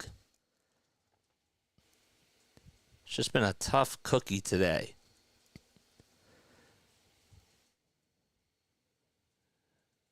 Five seconds left on the pitch clock. What's Wheeler going to throw here? The 3-2 pitch. Here it is. Foul ball. It was a fastball. And it goes out of play. Miguel Amaya is up next. If Crow Armstrong gets on base, he will bat.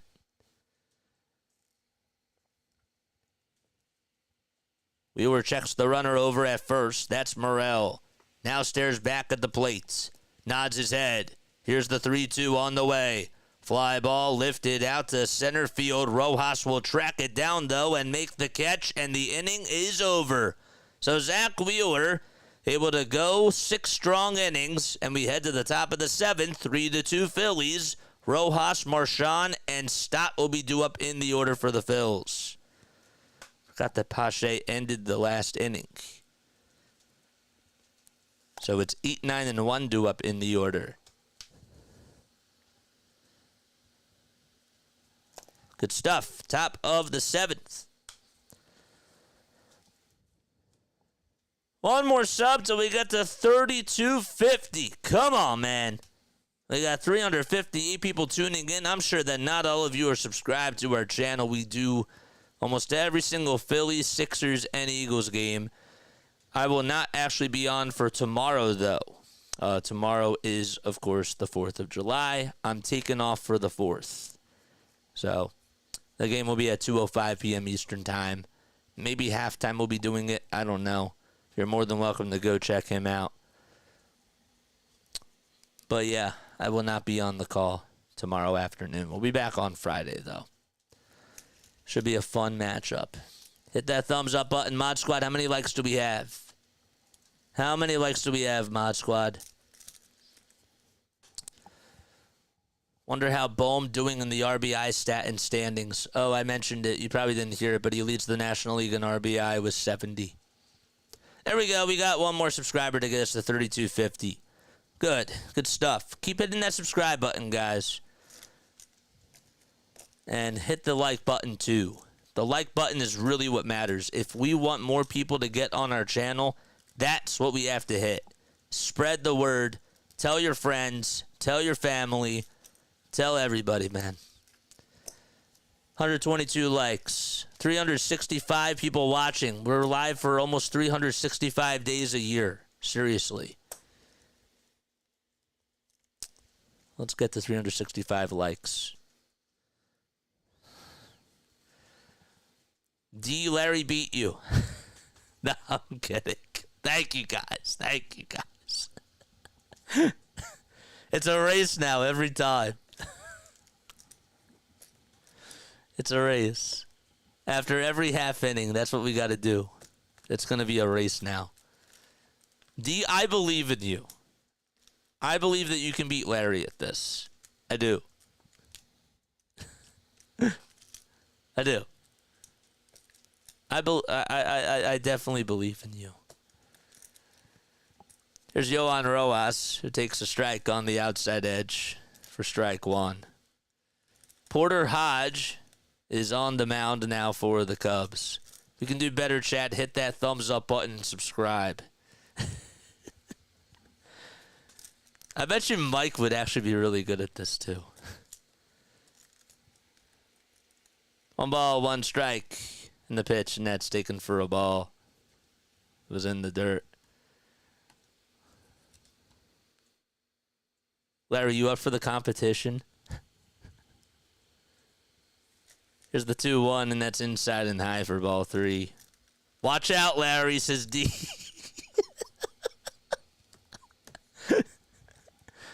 Y'all are funny. 3 balls, 1 strike. And the next pitch, a bouncer that's hit over to shortstop, backhanded by Swanson. Throw over to first. It's a strike, and it gets Rojas out.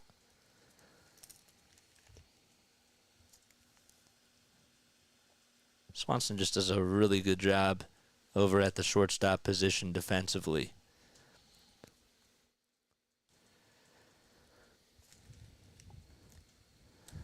Larry says, nah, it's all yours. 1 out, top of the 7th. And the pitch is just a bit outside. Not by much, though. Marchand ended up hitting a solo homer on the right side of the plate earlier in the ball game. The pitch, and it's taken for a strike. He's 2 for 2 today with a solo homer and a double. Here's the 1-1. And he takes that one at the knees for strike 2.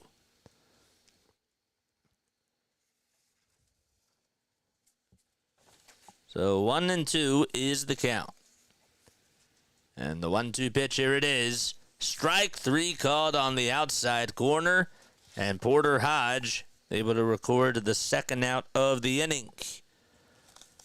2 outs now in the top of the 7th.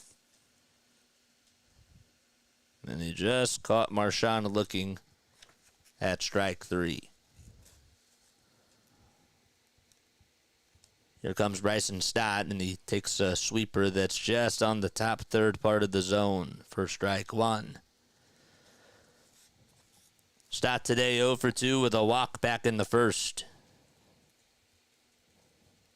And the 0-1 is taken for a ball just a little bit down low.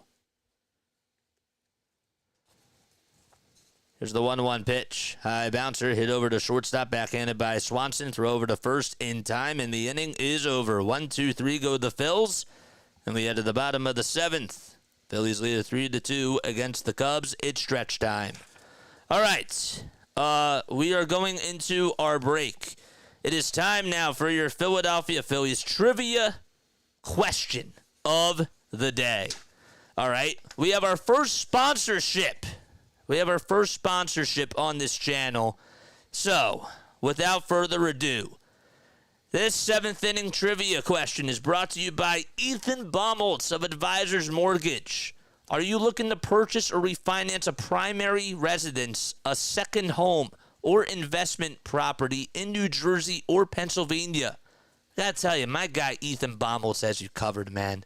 Ethan was one of my basketball coaches, and he's been an incredible mentor for me from a personal and a professional aspect.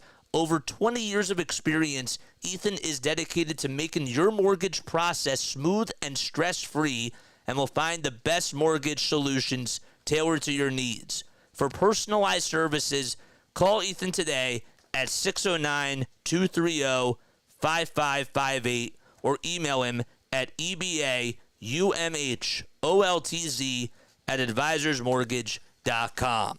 All right, it is time for your trivia question of the day. I'm going to ask you a trivia question. If you get it right, you'll hear this. If you get it wrong, you'll hear this. All right, so here we go. I want to know, what is Mike Schmidt's career batting average? That's the question that I have today. Roughly. Doesn't have to be exact. Closest one wins. What is Mike Schmidt's career batting average? Closest one wins. Let us know. Matt Strahm will be pitching for the Phils. He has a 1.41 ERA and a 3-1 record. Max Q's in the house. 263. You're pretty close. 262, 262, 287. You're all close, except for the 287. 272, 257, 299.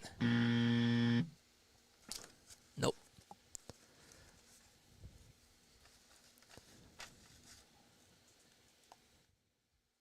Really close. 264. You're really close. I'll give it to you. My dad says 249. We're gonna give it to you. Really, really close. BK got it closest. 267. 267 is his career batting average. 267, you got it. Tim got it. Oh, he got it. Good job, Tim. How about that, man? Good job, Tim. The ball is 1 strike. D also got it as well. And the pitch, here it is, and that is fouled off. So it's an 0-2 count. Bottom of the 7th, nobody on. And Miguel Amaya is up to bat. The 0-2 pitch, and that should have been called strike 3. That was clearly a strike at the knees. I don't know what Clint Vondrak was looking at.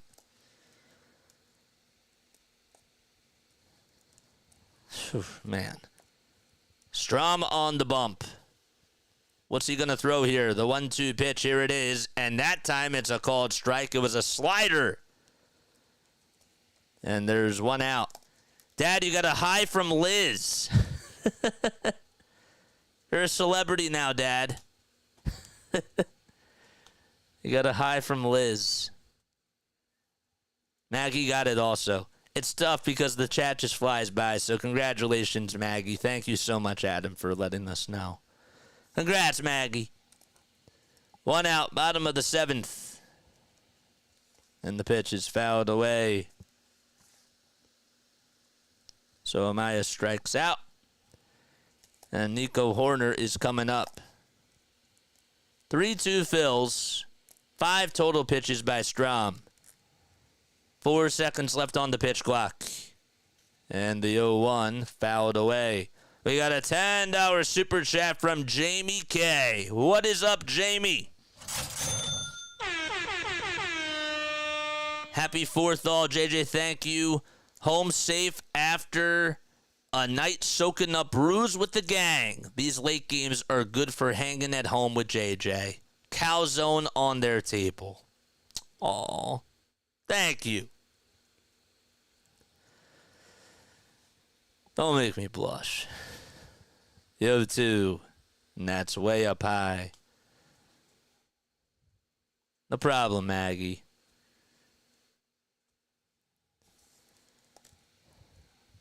One ball, 2 strikes. Strom kicks, delivers the next pitch. Swing and a miss. Back-to-back strikeouts for Matt Strom. And there's 2 gone in the bottom of the 7th. It was beautiful. And just the oomph on that pitch was really awesome. Strom really has not been himself over the last couple of outings, and to see him so far dominating in the 7th, that's nice to see. The first pitch, there's a line drive hit out to right field for a base hit, and that's going to go all the way towards the ivy. Stopping over at second base is going to be Crow Armstrong, or looks like it's going to be Bush. So he gets on with a 2-out double in the bottom of the 7th. That's his 2nd hit today. And he was hustling, too. No chance that Bohm could have caught that. That was way over his head. That was a lefty on lefty. 358 people tuning in. Hit the thumbs up button and hit the subscribe button as well. Here's Cody Bellinger, and he looks at a slider that's in there for a strike. This is a big matchup here. Bellinger versus Strom. Cody is 1 for 2 with a walk and a double. Here's the 0-1 pitch to Cody, and that's taken at the knees for strike 2. Good sinker thrown at 94 miles per hour.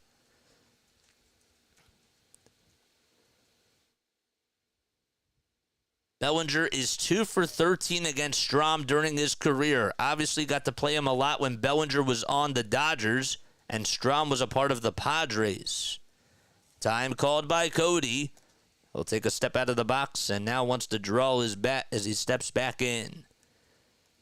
2 outs. Bush at second. Bottom of the 7th. No balls, 2 strikes. Phillies lead at 3-2. And here's the 0-2 pitch. Swung on, hit out to right field, and that's going to bloop in there for a base hit. Bush rounding third will slide on in to score. And Cody Bellinger ties the ball game 3-3 in the bottom of the 7th. Well, Strom started off the inning strong. And there's 2 hits in a row, and Cody just continues to just come through. That's the 3rd time today that he's been on base. Didn't even hit it that hard. Just put it in a good spot. Got it on the barrel of the bat. And it's 3-3. Back to a tie game. And Bellinger gets some high fives from Mike Napoli, the first base coach. Toss back over to first. Bellinger in a rundown. Throw over the second base to get Cody. Is in time. How about the heads-up play by Rafael Marchand and Matt Strahm, able to throw it over to first. And bad base running on the base pads by the Cubs. They'll think about challenging this, and I think that they're going to go to a break. So we head to the top of the 8th for now. It's 3-3, all tied up at Wrigley Field.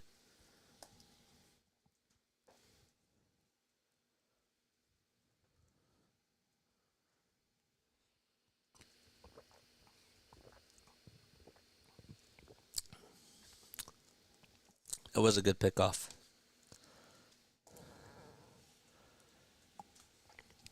Top of the 8th. All right, so my final score prediction is not alive anymore. I said it would be 4-1 Phillies. It's 3-3. Anybody else's prediction still alive?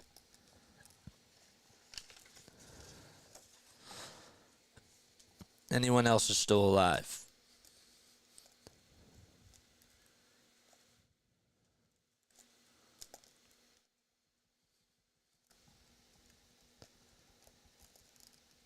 No? Anybody? 370 people tuning in.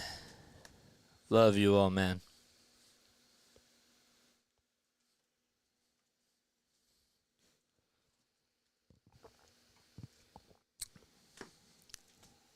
Half of mine says Adam. Half your prediction is alive. Is that even a thing? You can have half of a prediction. I guess we'll let that slide.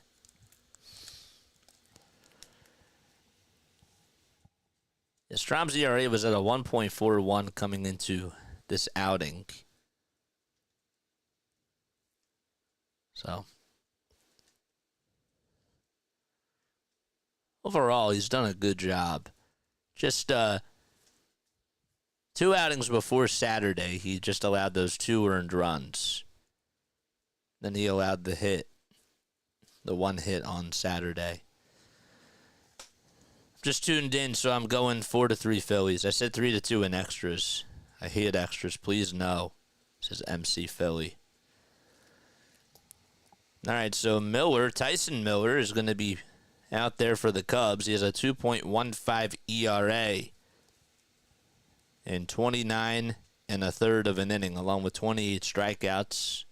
Opponents are batting 155 against him. 2, 3, and 4 up in the order for Philadelphia. We're knotted up at 3 apiece.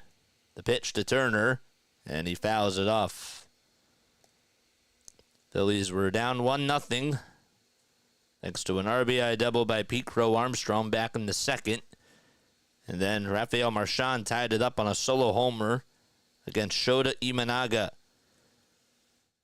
That's what made it a 1-1 game.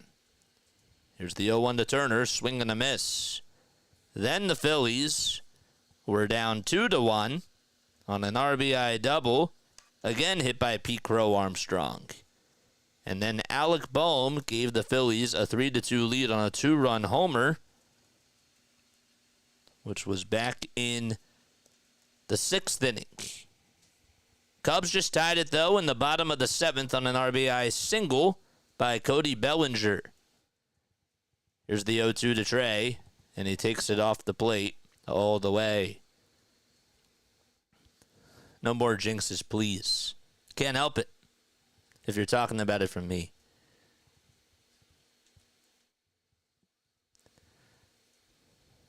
Here's the 1-2 pitch, and there's a little blooper hit out over to center field. On the run is the center fielder. Can't make the catch. Almost made it, though. And Turner is safe over at first. Pete Crow Armstrong did everything he could, just could not hang on to it. And let's see if the Phillies can make him pay here. He had to lay out his whole entire body, and I thought that maybe he had it for a quick second, and then he just dropped it. So, let's see what happens here. Here comes Bohm with a 2-run homer his last time up. Let's see how they rule this. Here comes Bohm as he launches this one back up the middle for a base hit. Turner's going to stop at second, and Bohm able to come through with another base hit. And the Phillies have something cooking in the top of the 8th with 2 runners on and nobody out. So back-to-back singles for now by Philadelphia. Charge! And now Castellanos will come up to bat for Philadelphia. Here's the pitch, and he lifts this one out to right field. It's slicing out of play. It's a 0-1 count. Nick today 1 for 3. Singled back in the 4th. They ruled Turner's hit as a single for now. Here's the 0-1 to Castellanos, and he slaps it over towards the shallow part of the left field grass. And Swanson backpedals, and he's there to make the catch. No, you're good, Jane. I figured you were joking. Some people do believe in that, though. And there's one away in the top of the 8th. Luke Little is getting warmed up. Tyson Miller on the bump. He's the 3rd pitcher tonight used by Chicago. 1 out in the top of the 8th. Sosa at the plate, and he stares at the sweeper all the way for strike 1. Turner leads off over at second, and Bohm is over at first. The ball's 1 strike. 3 seconds left on the pitch clock. And the 0-1, and that's going to get away from the catcher, Amaya, and going over to third and second base are Turner and Bohm. And that puts more pressure on the pitcher, Miller. It was outside and low, and Amaya just couldn't block it. I think that they're going to rule that. I wonder if they're going to rule it as a pass ball, because I thought Amaya still should have caught it.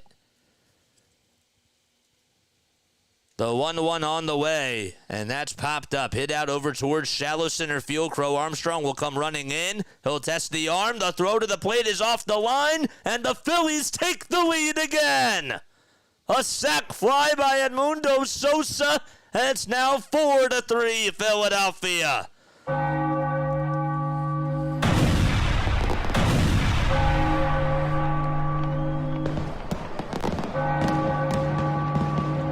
There we go. Great base running by Trey Turner. That's how you do it.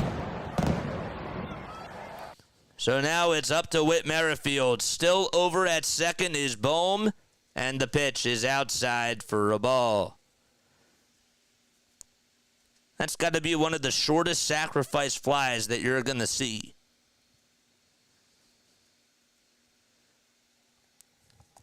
One ball, no strikes. And the pitch to Whit Merrifield taken all the way for a strike. I like those fireworks, man. They're cool. One ball, 1 strike to Whit Merrifield. And the pitch fouled back towards the net behind the plate.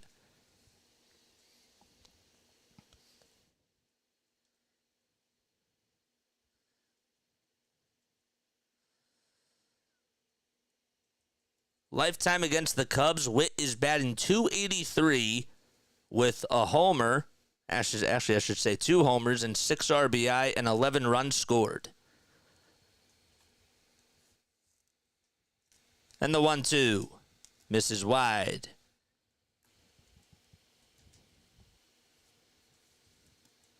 So Tyson Miller, who's on the mound, is 28 years old from Fairfield, California.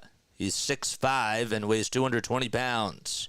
Here's the 2-2 on the way. Swung on, blooped out to center field for a base hit. Bohm is going to come on in to score, and it's 5-3 Phillies. As Whit Merrifield wants to join in on the party, and he gets an RBI single to give the Phillies some insurance.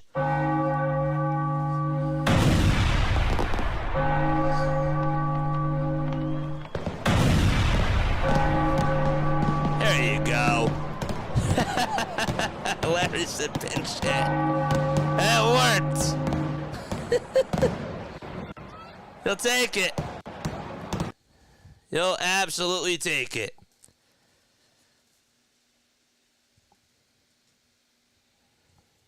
Five, 3 Phillies, 2 outs and a runner at first. That's Whit Merrifield, who just drove in Alec Bohm. And we have time called on the mound. Tommy Hatovi is going to go out there to talk things over with his pitcher, Tyson Miller. Hatovi, of course, is the pitching coach for the Cubs. 2 outs, top of the 8th inning, and Christian Pache is due up next in the order. Phillies with 3 hits in this inning alone. Each of them have resulted in singles. Throw back to first, and Merrifield dives back in there without a tag. 460 people watching. Hit the thumbs up button and hit the subscribe button as well. Help us get to 3,300 subscribers. Whit's going to go. The first pitch is in there for a strike, and the throw to second is not in time. Nowhere even close. And Merrifield is able to swipe second base. And more pressure coming to Miller as well. That's awesome. Ooh. Let's go. Sorry about that. Wrong timing. I actually played the wrong one. The 0-1 pitch, and that's taken all the way for strike 2. I played the wrong one. I wanted to play something else. The ball's 2 strikes. 2 outs. Top of the 8th, and the pitch is low and away for a ball. How about Whit Merrifield getting a stolen base?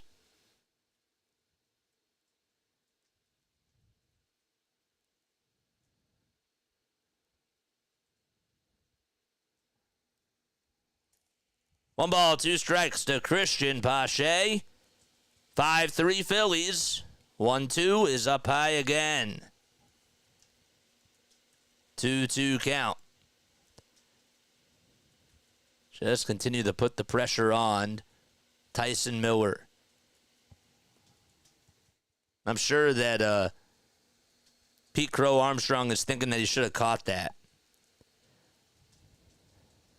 Caught the fly ball that was hit by Trey Turner. Even though it was a tough play. The next pitch is outside for ball 3. So it's a full count.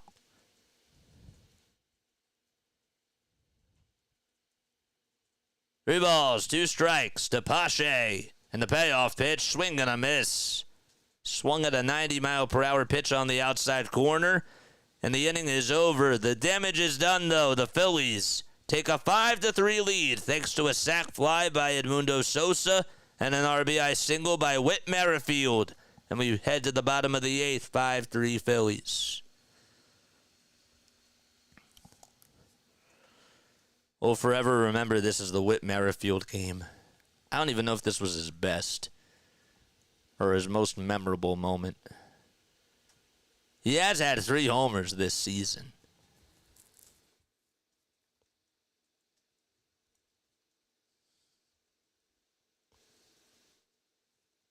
That was his 8th stolen base, though. All right.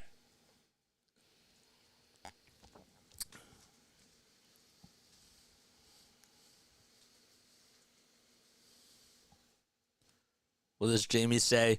Next Bohm at bat, you need to describe his posterior physique for the ladies. Yeah, I'll get into specifics. I don't even know how I would describe that. How muscular is he?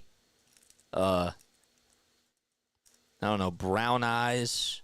He doesn't have brown eyes, but I'd have to, I guess a clear descriptor of how Alec Bohm looks. I saw a sign at the game last week. The ladies love his you-know-what. That's funny. That's really funny. Hit the thumbs up button and hit the subscribe button, guys. We got 409 people tuning in. 409 people tuning in. Mod Squad, how many likes do we have? Did we get to the 200 mark yet? Thank you all so much for being here. My name is Jason Joseph. This is Play-by-Play with JJ. We love each and every one of you. We go on for every single Phillies, Sixers, and Eagles game. We put in the work. We do the grind. And we try to call the game like it's a classic radio game. That's what we do, man. Jamie says, good start, JJ. Thank you, man. Appreciate it. Yes, sir. I believe you. If I were a girl, I might be too. Good stuff. 47 more subs so we get to 3,300 subscribers as well. Mod Squad, what's our like count? What's our like count? 162. 162. We got 410 people. Ooh, man. Let's go. Bottom of the 8th, Orion Kirkering will pitch against Seiya Suzuki. Pitch number 1, strike 1. Orion is 2-1 this year in 29 games. His ERA is at 1.47. Here's the 0-1. Swung on and missed. Suzuki got fooled.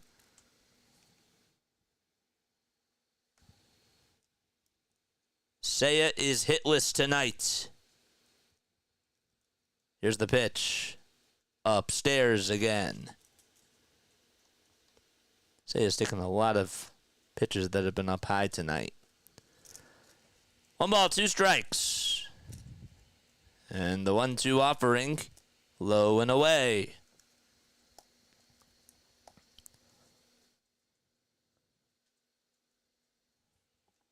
Two balls, 2 strikes. And the next pitch, did it get a hold of Suzuki? It just missed him.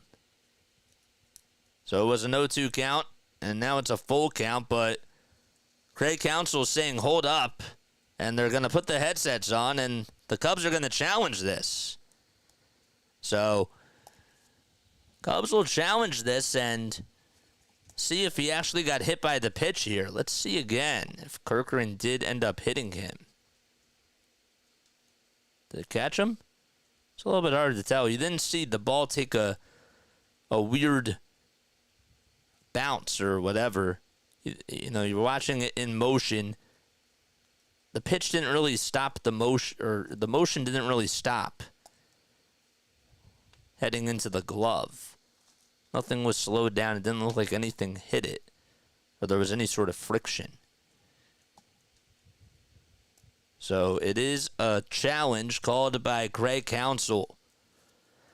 While we're in the bottom of the 8th inning and while we're in this little break here, the Phillies lead a 5-3. Zack Wheeler did pitch today for Philadelphia, and he ended up going toe-to-toe versus Shota Imanaga.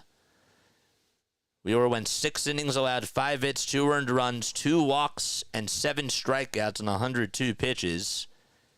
And Imanaga went 6 innings, allowed just 3 earned runs on 6 hits, and he had 8 total strikeouts on 86 pitches. So here's the call. The call does stand, and Counsell loses that challenge. So it's a 3-2 count. Challenge was on whether or not the previous pitch just hit Seiya Suzuki. 3-2 on the way. Here it is. Swing and a miss. And Orion Kirkering decided to go with a fastball right down Broad Street. And there's 1 gone in the bottom of the 8th. Man, oh man. That was a big out. That could have gotten bad. Ian Happ coming up. and he lays off the sweeper. Don't forget to like and subscribe and hit the bell icon, baby. 1 ball, no strikes. 1 out, the pitch. And that's taken on the outside corner, but it's just outside in the eyes of Vondrak. Happ tonight, 2 runs scored. He's gotten on base twice with a walk and a double.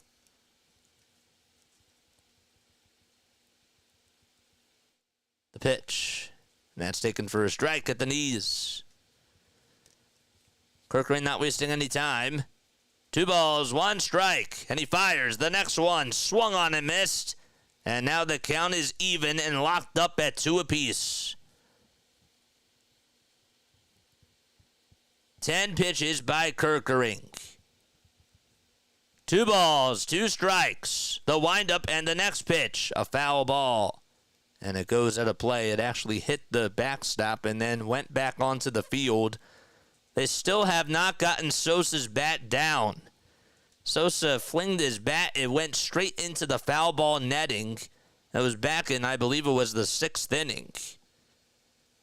It was the 6th inning. 2 balls, 2 strikes, and here's the 2-2 on the way. Bouncing ball hit over to third. Merrifield plays it on a bounce, gobbles it, throws it over to first, and there's 2 gone. Big out there by Merrifield on the 5-3 put out there. And Christopher Morel is coming up.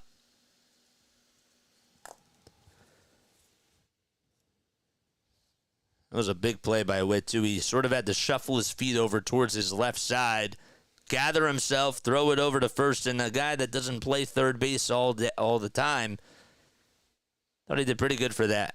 Here comes Morel, who tries to take a hack at the first pitch, and he misses badly. Tried to go golfing after that pitch, and it was low and away. No balls, 1 strike. And the pitch, low and outside. 1-1. Thank you, man. Thank you. Appreciate it, Harrison. Base is empty, 2 outs. 1 ball, 1 strike, the pitch. A heater that swung on and missed at 97 miles per hour. And Morel down in the count, 1-2. His average is at 194. He's 0 for 2 tonight, but he did get hit by a pitch. Here's the 1-2 again. And that's fouled back towards the screen. Coming in at 98 miles per hour from Orion Kerkering.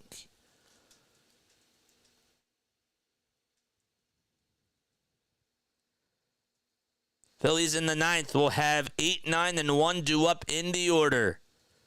Here's the 1-2 again. Ground ball hit back up the middle, and it goes by Sosa for a base hit. He just could not get there in time. And Christopher Morel able to get on base for his 2nd straight plate appearance. And that's going to bring the tying run to the plate. And it'll be Dansby Swanson. They had him on the ropes. And it was just hit back up the middle. Sosa wouldn't have been able to make the play. Got by him. Swanson, who's been struggling tonight, will have a little quarter swing of a foul ball to make it an 0-1 count.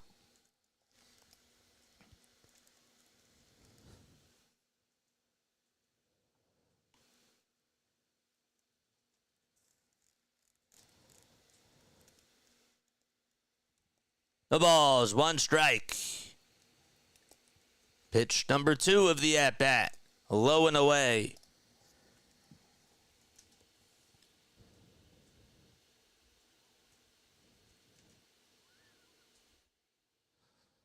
Oh, boy. Here's the 1-1. And another fastball that's taken for strike 2 to Dansby Swanson. Surprised he took it all the way. It was right down the pipe. The 30-year-old from Kennesaw, Georgia, going up against Orion Kerkering. The pitch on the way, outside and low.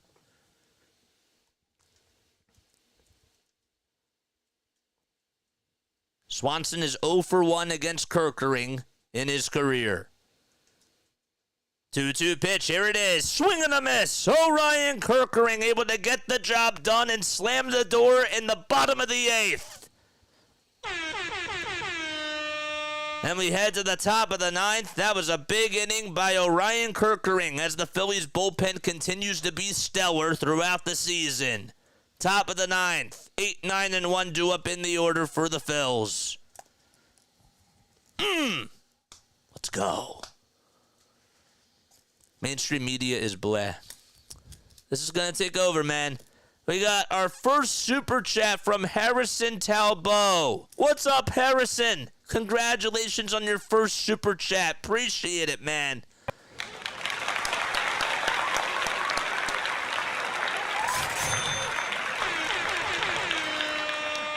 Harrison says, the best Phillicentric play-by-play. Thank you, man. I really do appreciate it. Guys, spread the word. We got 438 people tuning in. I don't even think we've reached the 200 like mark. Let's do that, guys. I want us to get to that mark, and I want us to continue to grow this incredible community because as much as I love doing play-by-play, I love the community of people that we have on here too. I really do, and I mean that. Always have to give credit where credit is due.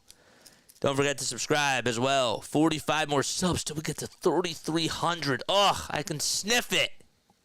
I can sniff it. It's awesome.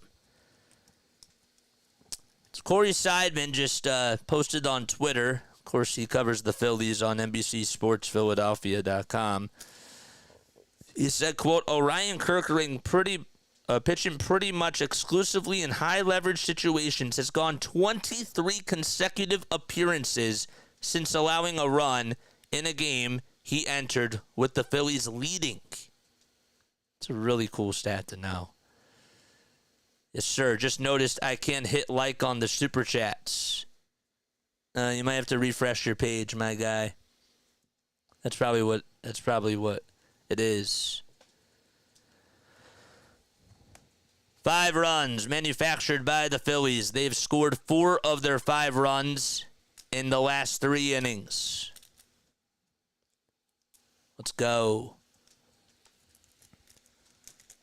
Rojas and Marchand will be coming up, as well as Bryson Stott.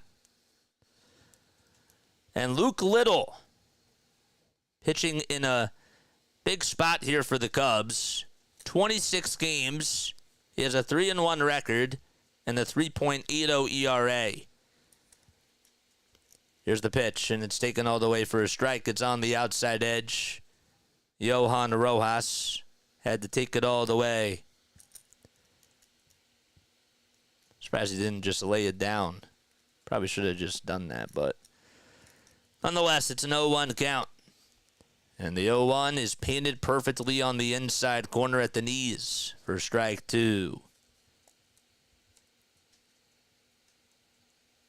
He's done just about everything to get out today. He's struck out, he's grounded out, and he's lined out. He just has not popped out today. The ball's 2 strikes. And the 0-2 pitch, check swing, he went around on the sweeper.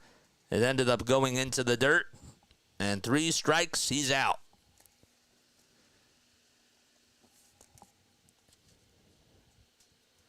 Now we'll bring up Rafael Marchand.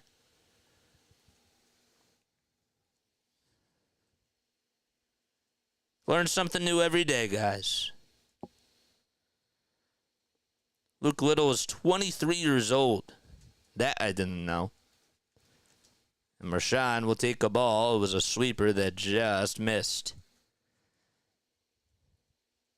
He's 6'8", Luke Little. He's 220 pounds as well. Here's the 1-0 pitch. Ground ball smoked over to shortstop. It took Swanson by surprise on a bounce, and he throws it over to first, and there's 2 away. And it's Bryson Stott's turn to come on up to the plate. Little's just on a $492,700 contract. Went to East Mecklenburg High School. in Charlotte, North Carolina. Bryson Stott, who takes a strike. The Las Vegas native is behind in the count 0-1. Question is for the Phillies, who's going to pitch the ninth? The windup and the offering is fouled off. Stott today 0 for 3, hitting .243, 5 homers, 38 runs batted in on the season so far. It's behind in the count 0-2 here. And the next pitch, a fastball that is way above the zone.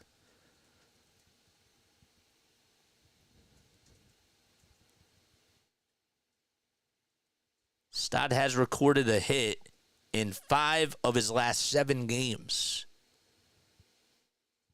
The 1-2 on the way. Way outside for ball 2.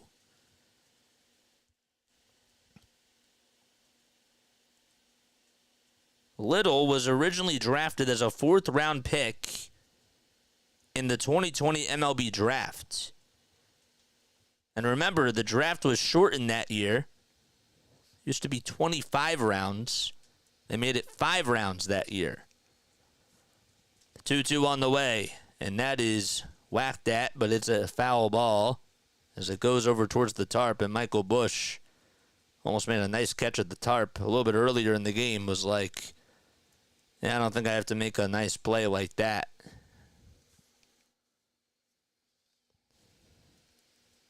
I think we pay $30 for the internet. That's it. It doesn't even put it in perspective of the contract that Luke Little's on. Times that by like what, 12,000? 2-2 on the way, and that's outside. And the count is now full to Stott. What was an 0-2 count is a 3-2 count.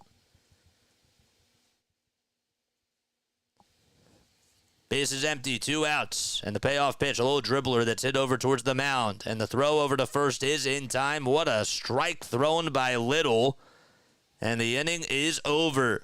We head to the bottom of the 9th. Phillies looking to take the series, and Jose Alvarado will be coming in to try to shut the door in Chicago. All right. Let's see what happens here. Mod Squad, how many likes do we have? We got 466 people tuning in. Let's go to the monologue screen for just a quick second. All right. Hi, everybody. Hello. My name is Jason Joseph. This is Play-by-Play with JJ. Is my eye red? Oh, okay. No, I thought that my eye was red for a little bit. I got a little bit distracted there. Thank you all so much for tuning in. I love you guys. I mean that from the bottom of my heart. I will not be on tomorrow afternoon. I'm taking the 4th off, and we'll be celebrating that with my family. Phillies play at 2:05 p.m. Eastern Time tomorrow. You can obviously watch the game on Philly Halftime Stream. But yeah, I will not be on tomorrow afternoon, and I will make sure that I put that in my announcements as well. For those of you that don't know me, I'm a broadcaster from South Jersey. I started this channel after I interned at NFL Films, and that was also after I graduated at Rowan University. And it's made a maniac out of me. It's made a Philly freak out of me. A freak. It really has. I've gotten sick with this Philly fever, and it's been freakish behavior all along ever since then. But we do Phillies, we do Sixers, and we do Eagles play-by-plays, and we also do podcasts on here as well. So if you want to support the channel, you're more than welcome to do so. We do a classic radio play-by-play style approach, but we incorporate you guys because you guys are so amazing. All right? Hit the thumbs up button and subscribe to the channel and become a member of the Play-by-Play with JJ family today. Back to our program. Bottom of the 9th, Alvarado will go out there to try to get the save for Philadelphia. David Bodie will be pinch hitting for the Cubs. And it looks like 8, 9, and 1 will be due up in the order. I feel like it's been a while since Alvarado's pitched. I do. It's felt like a little bit of time. Patrick Wisdom, will actually be coming in to pinch hit. He's 2 for 14 this season as a pinch hitter with a double, a homer, and 5 RBI as well. Big spot here for Alvarado. Hoffman got the save last night. Even though entering into the ninth, it was not a save situation until Seiya Suzuki hit a 3-run homer to make it a 2-run game. Alvarado with pitch number 1, and it misses inside. It was a sinker running in at 97. So Wisdom is pinch hitting for Pete Crow Armstrong.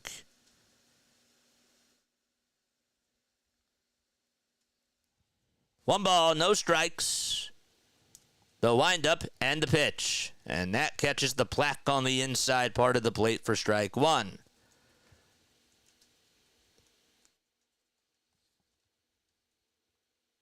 Alvarado's ERA is at 3.18. Wisdom has never faced, he's 0 for 2 against Alvarado lifetime. Here's the next pitch. Swing and a miss. The cutter came inside at 91, and Wisdom got fooled. Alvarado takes his time. 5 seconds left on the pitch clock. Kicks, fires, and a breaking ball that misses badly in the dirt will even the count at 2-2. Jose Alvarado, 29 years old, started off his career with the Rays from 2017 to 2020, and he's been a part of the Phillies since 2021. The 2-2, ground ball hit over towards the right side, gobbled up by Stott, sidearm throw to first, and there's one gone in the bottom of the 9th. Wisdom grounds out to second, and Miguel Amaya is coming up to bat. Or at least the 9 spot, I should say, is coming up to bat. Let's see what they decide to do here. It'll be David Bodie, who as a pinch hitter is hitting .296. He struck out 21 times in those chances. And has hit 5 homers as well. Alvarado versus another righty. First pitch, swung on and missed. The cutter was beautiful. That came dipping in towards the knees. 0-1. The pitch, just inside. Keep hitting that thumbs up button. 1 ball, 1 strike. 1 out. Here's the next pitch. Line drive hit out to left center field for a base hit. And the tying run is going to come on up to the plate as David Bodie able to come through. And that's going to set things up for the top of the order. See where this pitch was. It was a pitch right down the middle. Got a fastball, and Bodie is a really good contact hitter. Just able to make some solid contact with the baseball. Put it over the head of the shortstop. That's how you bring the tying run up to bat. And it's Nico Hoerner. Hoerner batting on the right side. And the pitch is low at 97 miles per hour.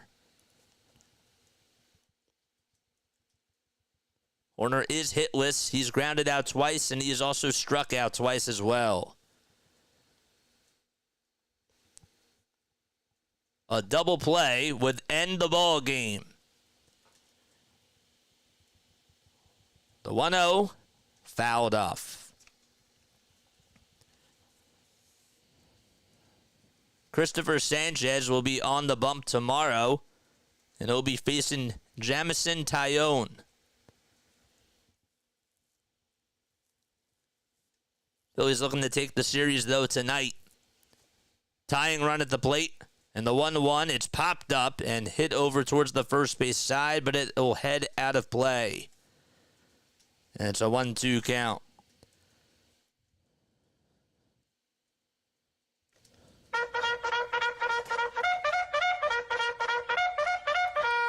Charge!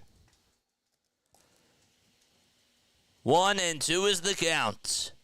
Look back to first, and now back to the plate and the pitch. It's popped up, and it goes out of play once again.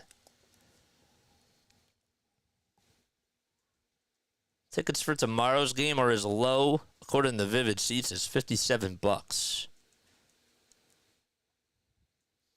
I'd go to that. 1-2 strikes. 1 out in the bottom of the ninth. A runner at first. And the 1-2 pitch, here it is. Line drive it out over towards center field. On the run is Rojas, and he makes the diving catch. Oh, my goodness. Johan Rojas with a beautiful defensive play, and there's 2 outs in the bottom of the ninth. Oh, my goodness. Horner thought he had a hit, and Rojas said, no, no, no. I'm not going to let you do that. 2 gone. And even Alvarado gave him a little air fist pump as well. That's going to leave things up to Michael Busch. Rojas had to flex his body and make a nice diving catch to just get the out there. And he saved the game potentially. Here comes Michael Busch, and he takes the first pitch for a ball. He's 2 for 4 today with a single and a double.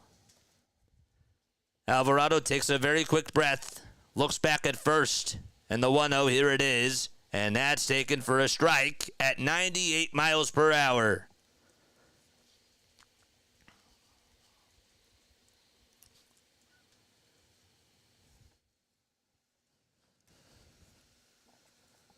Bellinger up next. The 1-1, here it is, and that's fouled off of Rafael Marchand. And the Cubs are down to their final strike.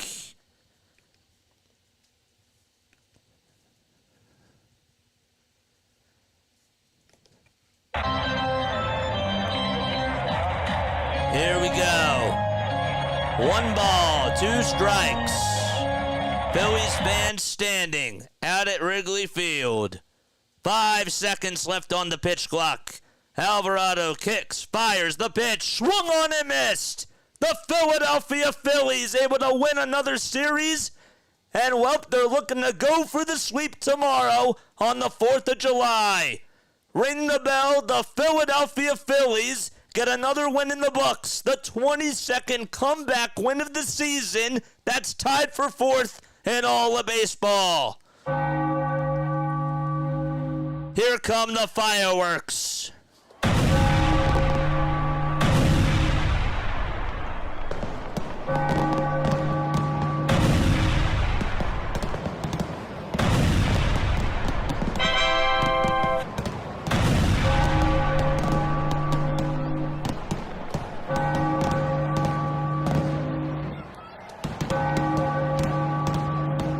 What a win, man. What another win. Against one of the top pitchers in the game, Zack Wheeler went toe-to-toe with Shota Imanaga. And, well, Phillies were still able to do it.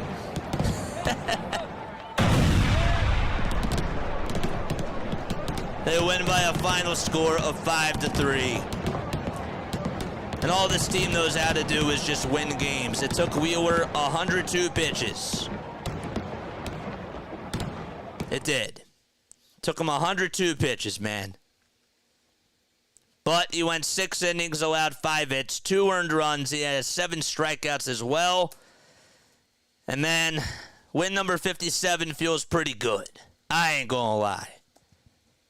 Another good win by this team. Bohm had a nice 2-run homer. Can't forget about Rafael Marchand going yard. How about Rojas with that diving catch out in center field? That was a game saver. My gosh, man. Just a gutsy win. Whit Merrifield had an RBI single, and he had a stolen base as well. Everybody in the lineup today did something good. You could point out one thing that everybody did today in this lineup, man. How do we describe this game? We have 360 people tuning in. How do we describe that one? We got a $5 donation once again from Harrison, man. I think that I just read that before, but if I didn't, we'll do it again. Awesome stuff, man. This team, man. I love this team. One word. One word to describe it. Come on. One word. Hooray, Phillies. I love your graphic. Thank you. We're trying to get more creative, and it's going to get even more insane with the Super Chats and with some of our other celebrations, too. Phillies got to 40. Yankees got to 50. Phillies should be projected to be the first team to get to 60. I don't know what that means, but yeah, the Phillies are going to get to 60 pretty soon. All hearts. Tenacious. Fireworks. I love that team. Oh, I love that so much. Please subscribe to the channel. We'll be back on Friday night. The game will be on Apple TV, so we'll have you covered on here for more Phillies action. That's what we do on here, man. Phillies all day, every day. Phillies, Sixers, and Eagles. That's what our channel's all about, man. I hope you all have a fantastic 4th of July. Celebrate it with your loved ones. Spend a lot of time with your family. And, man, go Phils. I'm going to drop the mic on that. Lila Tove, everybody. Love you all. Good night.